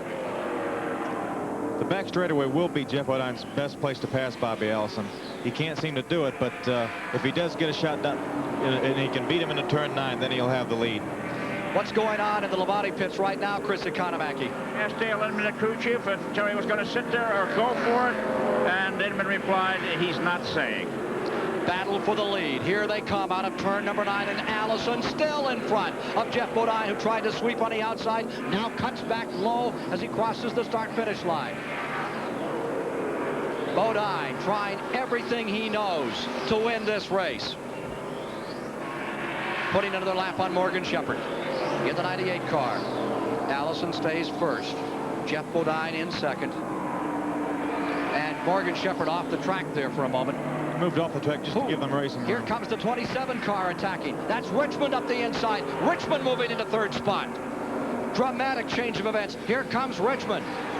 Throwing caution, and the car sideways and to the wind through turn 6. He is on the attack. 4 cars battling down to the finish now. This is just an unbelievable race, Ken. Here we come, the last race in 1984. We've got about 4 cars that really have a shot at winning the race. Well, here they are on national television and showing their colors well today. Allison leading this pack, the veteran, and some youngsters scrambling, trying to take this win away from him in race number 30. Here comes Bodine. Bodine closes in another time as they get into that 9th turn. The laps trickling down, darkness beginning to settle in. That could be a factor. And here comes Richmond. Richmond closing. It's still Bodine there as they come off turn 9. Let's see if he'll make his move. He holds 2nd spot. He pulls up. He gets it cocked a little sideways. He thrashes for turn number 1. And it will still be Bobby Allison in 1st place as we move into the waning moments of the event. Stand by for the exciting, dramatic finish to the Western 500 from Riverside, California. Stop this race early. It is getting very dark. There is some fog rolling in, they say, to the turn 8 area. And it is a race against the sun as much as it is a race against this man, Bobby Allison, who is leading a frantic, frenetic pace as Jeff Bodine continues to try and apprehend him and win this Winston Western 500. In 3rd is Richmond, 4th is Labonte, and we've seen a lot of races over the years here in Riverside, California. As the old saying goes, doesn't get any better than this. It certainly doesn't. Jeff Bodine desperately wants the lead. He never knows when this race is going to be stopped because of darkness, even if it runs all the way through. This is not like an oval back in the southeast. The slingshot doesn't really work as well here as it does in other places. He wants the lead. He can hold them off from there. Time after time, Jeff Bodine has been repulsed by this man, Bobby Allison, out in front. But he's resurgent. He comes right back. Here he is attacking as they come up into turn number 6. Not giving an inch to Bobby Allison. And again, car number 44, Terry Labonte, lying 4th, is very much there. Richmond has pulled up dramatically. He's come into 3rd. They've run in this particular layout for the past 5 laps. And you must think that Richmond has a little bit more that he wants to show before it's over. Remember, he's been a factor here time after time when we came right down to those last 2 laps. Chris Economaki, has the pit crew contest been decided? Oh, it looks like it, unless there's another stop. Cliff Champion and Benny Parsons have taken top honors, and Harry Gann, crew chief Travis Carter are right behind. It's a close one right down to the wire. $30,000 at stake for one of those teams. inching up. Bodine lies 3 car lengths back. Getting very dark now around the track. Actually, some of our pictures make it look much brighter than indeed it is here at the facility. But you can see those lights in some of the houses adjacent to Riverside International Raceway, and that's really indicative of the conditions we're getting. You can see the fire out from under Jeff Bodine's car and tell how dark it is too, Ken. Car number 44, Terry Labonte reports having trouble seeing now due to darkness. Sure, he'd like to get this race over and have that championship sewed up and go on to the Waldorf Astoria in 3 weeks for that big victory dinner and carve up that pie that'll really give him some serious bread. Leader, Allison. One of the problems here, Ken, is if you start the race with dark goggles, and as dark as it is outside now, you really can't see. But if you have clear goggles on, then at least you can see as good as everybody else can with clear goggles. 10 laps to go. Next time by. 10 to go if it is not curtailed early. And that could happen. NASCAR officials, Bill Gazaway, Dick Beatty, Bill France Jr. here, and they're scrutinizing this very carefully as we're running down on time. And from that scoreboard, you get an idea of the brightness. The camera's having trouble holding focus, and there you see the sparks shooting out the back of that car that you couldn't see before. They were there, but now just so much clearer. Certainly are. Jeff Bodine, as Harry Hyde mentioned, it's probably just the tailpipes. It shouldn't cause any problem, but it does put on a pretty good show for the spectators. A patient Tim Richmond lying third. He made his move, pulled under Labonte, and now as they come by, there are 10 laps to go, and I doubt they can go all the way to that checkered flag the way darkness is settling in here this afternoon. As we watch Allison try to hold off Jeff Bodine here, you've got to wonder about Tim Richmond. We recall here a year ago when late in the race, he and Darrell Waltrip got into a fender-banging altercation that sent Waltrip off into the weeds. Richmond is a frustrated race driver. He has not had a good season. He very much wants to close this year with a victory on this racetrack where he runs so well. And I'll tell you what, Bobby Allison and Jeff Bodine better keep a close eye in the mirrors because Richmond is there. Richmond indeed is there. You see him right now 4 or 5 car lengths back. Tim Richmond still lying there. They're stopping people right now, incidentally, Phil, to call the finish here due to the darkness. They've added some extra people in scoring, we understand. Tim Richmond got a bad break. He got caught behind a slow car through turn 8, so he's lost a little bit of ground. Well, if Bobby Allison makes one wiggle, Jeff Bodine will have him for dinner. Bodine lying there. He's reeled him in a couple of times, but he has not been able to. Here he comes again. I'll tell you, you know, drivers like yourself, that this fellow Bodine, that the man up in front, this now 28 years old as of Friday, Labonte, they're going to keep that tradition of great competition going for years to come in this form of racing. We hope so, Ken. It's an awful lot of fun. There's some great people in racing, great young people, and it should be very, very strong for years to come. And it's such a great learning experience. I don't think anyone is more open than Bobby Allison. I mean, he'll tell you, your brother is a great example of that. And over the years, naturally, Richard Petty, always available. Oh, we've got one car. That was Jeff Bodine, the second place car, ran off the racetrack. A little dirt tracking for a moment there. Bill Elliott's going to be a factor. He lies 6 in years to come. He lies 6 in this race, the winner last year. Gant is back in 7th. Benny Parsons is in 8th. Neil Bonnet is in 9th. Herschel McGriff lies 10th. Joe Ruttman 11th. Richard Brooks in 12th. Trevor Boyce is 13th. Bill Schmidt in 14th. Richard Petty in 15th at the present time. Now, that didn't help the effort of car number 5, Atal, running off through the weeds. Certainly, there was a slow car in his way, Ken. He would have had to follow the slow car all the way through the S's. He just took a shortcut and skipped that corner. Coming out like Roy Rogers here, trying to cut him off at the pass. Now you see that lead builds up for Allison again. Shadows, well, not shadows, just darkness settling in here with a complete cloud cover. If you're with us early in the day, we have one car looks like it's losing a motor as it came out of turn number 9. Here's Allison back across the line. We got a real smoker coming in. It may be the Richard Brooks number 90. Indeed it is. The Junie Donlevy car is out of the race. And remember, that is one of those new Ford engines. It's on fire. The car's on fire. Coming to a halt. Exploding as it comes to a halt. Richard Brooks ready to bail out. Very unfortunate way to end the year, Dick Brooks in the Chameleon Sunglass car. Back for the finish. of the 1984 Western 500 in a moment. 7 laps remain. Bobby Allison stays in first. Jeff Bodine is in second place and doesn't seem able to contain that leader. Let's see if we can find out why. Let's go to Dave Despain. There is a very dark forecast for Jeff Bodine, Ken. We heard the earlier comments from Phil Parsons about the tinted goggles. In reality, Jeff Bodine has clear goggles, but the car has a tinted windshield. And Harry Hyde, the crew chief on that car, says Jeff has radioed in. He says he cannot see well enough to pass Bobby Allison. He's afraid he's going to have to settle for second spot unless something happens to Allison, because it's so dark out there, he can't see well enough to pass him.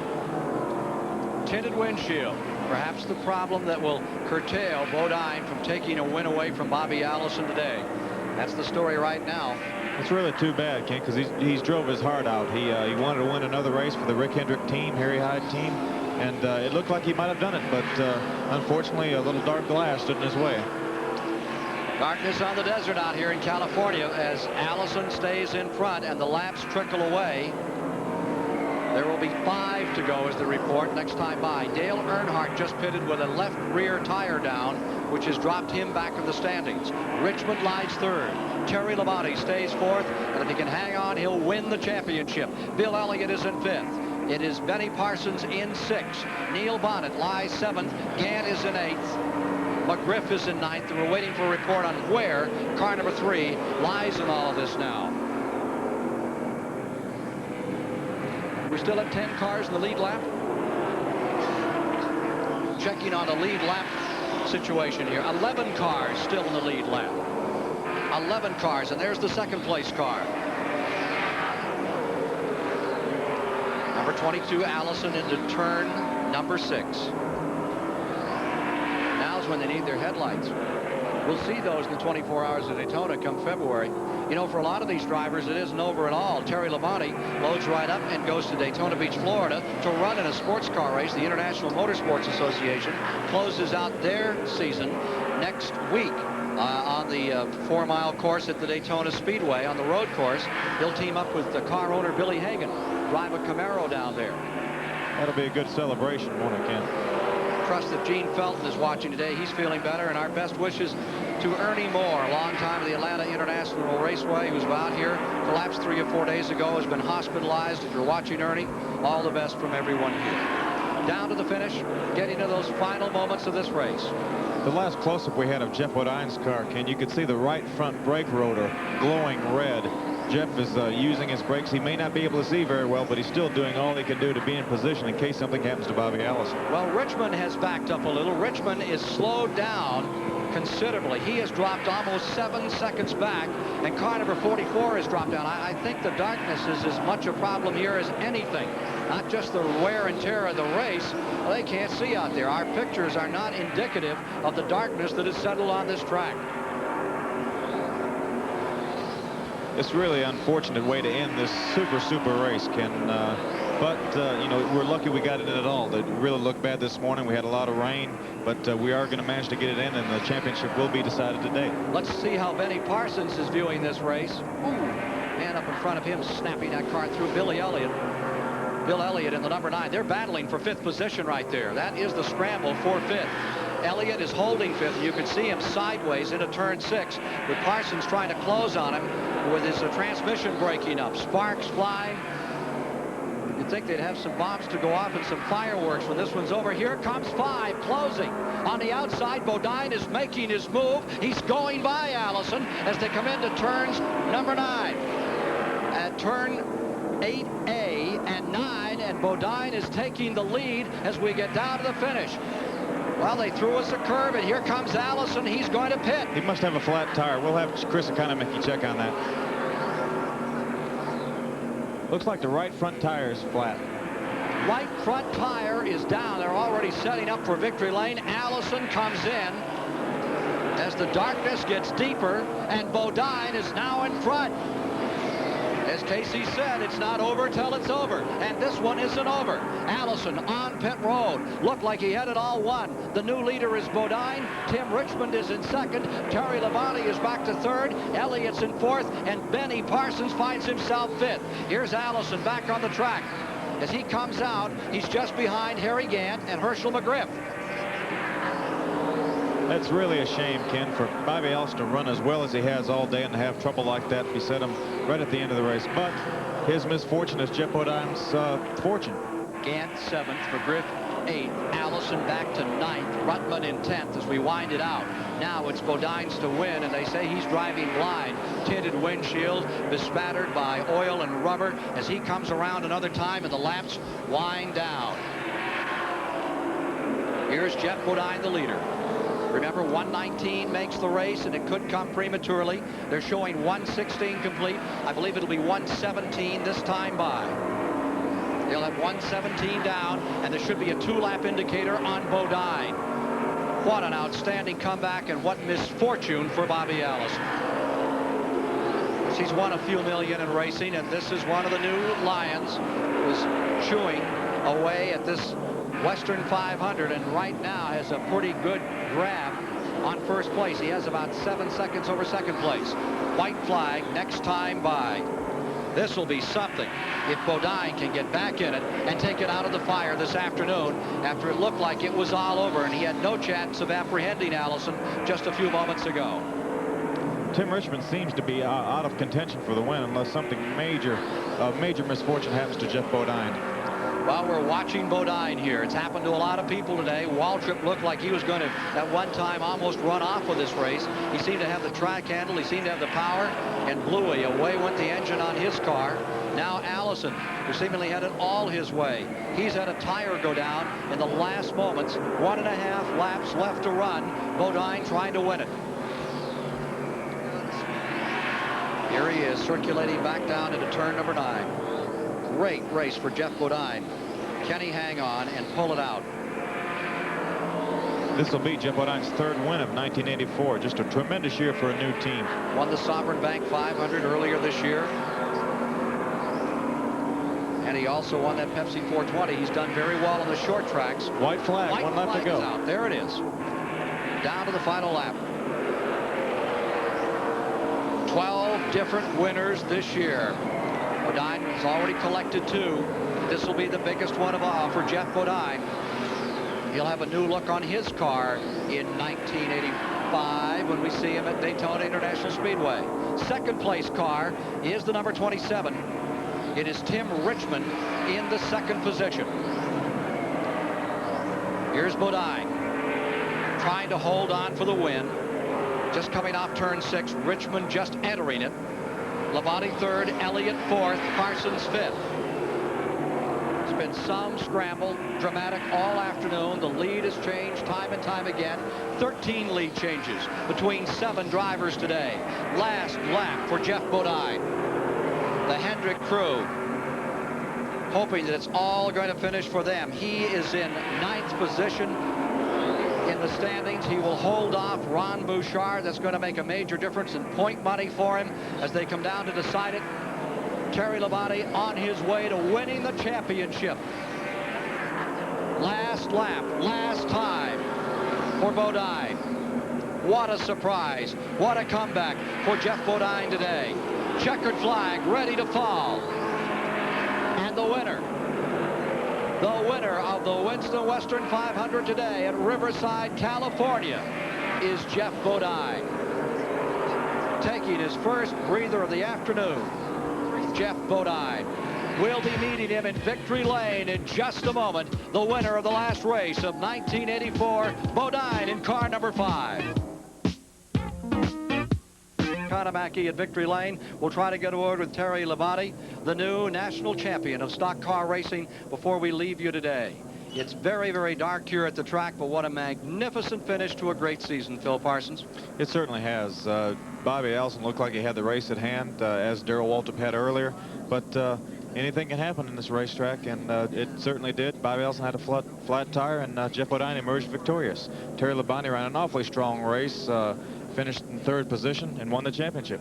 Let's go to Chris Economaki. Okay, the number 5 car is just rolling to a stop here, and it's almost dark. They're unhooking the screen. Jeff Bodine has got a smile as wide as his face here, and we can see now this tinted windshield that was such a factor in the closing lap before Bobby Allison had that flat left front tire that sent him to the pits and assured Geoff Bodine victory. Jeff is undoing his helmet, and there it comes off, smooths his hair. He doesn't really have too much hair for a young man, but that doesn't bother him now. Let's see if we can get him out here to have a word with him. Old Harry Hyde, the crew. Hey, Harry, congratulations, you old man. Thank you you, really thank know you. this young man's game here. I guess the toughest run for you today was from the pits up to Victory Lane. That's right. It's getting a little bit far when you got to run a half a mile to Victory Circle. That's right. Okay, let's get your guy out of there. We're running out of light here. And they're taking the steering wheel off the car, doing everything one-handedly. Taking your car apart, Harry. I ran out of light about 20 laps ago. Yeah. If I could get by here. Take a deep breath, Jeff, and there he is. Here's our winner, ladies and gentlemen, Geoff Bodine. And look at the flash bulbs going. How about that? Easy on the car. Oh, how are you feeling? Wow, great. I can't believe it. Brand new car. The guys at the shop, Bobby Jones, my brother, Cheech, Frank, all those guys built this thing in about a month. And it worked perfect today. Harry Hyde, the guys in the crew, did a super job. B&R competition engines. Did you ever think it was going to end this way? Well, I'll tell you what, Bobby Allison would have won the race if whatever broke didn't break. Well, he had a flat right front tire. What about your windshield? We heard that you had trouble seeing. Well, they kept forgetting to wash it, but they washed it on that last stop, and I could see good. But Bobby ran a good race. He would have won if he hadn't had that flat. It's a shame, but that's racing. That's racing. Every lap you were bottoming here in front of the pits, giving it a good solid hit. Was that a worry for you? That was spectacular. Puts the show on here at night. Night racing is unusual in NASCAR. Okie doke. Geoff Bodine, the winner, getting the congratulations from his wife. A happy scene in Victory Lane. And now back to you, Ken. All right, we'll be back. There's Jerry Long congratulating the man who has won the race, Geoff Bodine, and his wife, Kathy. And we'll be back to meet the national champion, hopefully, in just a moment here at Riverside, California. Getting a word of the new national champion, Terry Labonte. He has been swarmed by well-wishers down along pit road here as darkness settles in over the Riverside International Raceway. You can see some of the lights on over in the garage area. Before this race was over, they swapped the lead 13 times among 7 drivers today, and they averaged some 98 miles per hour. 11 cars finished in the lead lap. They were Bodine first, Tim Richmond second, Terry Labonte, the new national champion, in third spot. Bill Elliott came home in fourth, and Benny Parsons stuck it out for 5th position. Neil Bonnet was 6th. Bobby Allison had to settle for 7th. Finishing in 8th was Harry Gant. Herschel McGriff was 9th. Joe Ruttman came across 10th. Earnhardt on the bottom end of the lead lap in 11th spot. There you see the victory celebration continuing down there. The trophy for the race being given by Jerry Long to the winner of the event today. That's Geoff Bodine with a big smile, so happy about his 3rd win for Rick Hendrick and company. Trevor Boyce got 12th, and 13th was Bill Schmidt. 14th across the line was Richard Petty, and Jim Robinson is being credited with the 15th position. Let's go to Dave Despain at the STP Pit Center. As the sun sets slowly in the west, don't they say, Kenley? It is dark here. And I'll tell you what, the light of victory has certainly shown on this young man, Geoff Bodine, with a great drive today. But I don't think we can say enough about Terry Labonte's performance. He came here, could have stroked around, gotten 7th place, and gone home with the championship. He got in there and mixed it up, raced with them. This guy who's so conservative, so soft-spoken, really put on a spectacular show today. And he is going to walk off with $250,000 in bonus money as the king of Grand National Stock Car Racing. We will be hearing from Terry in depth next week on Motor Week Illustrated here on TBS Sports. That's it from here, Ken. So the story of the 1984 season, and the Western 500 has been complete. Bodine wins the race, and Terry Labonte, the quiet Texan over there in the darkness, is the champion. You'll meet him on Motor Week Illustrated next week, 5:35 here on Superstation WTBS. For all of our staff today along pit road, that was Jerry Garrett, Chris Economaki, for Dave Despain and Phil Parsons alongside, I'm Ken Squire. Thank you for being with us for this, the final race of 1984. Rescue from Gilligan's Island will not be seen tonight. Stay tuned on the Superstation for World Championship Wrestling.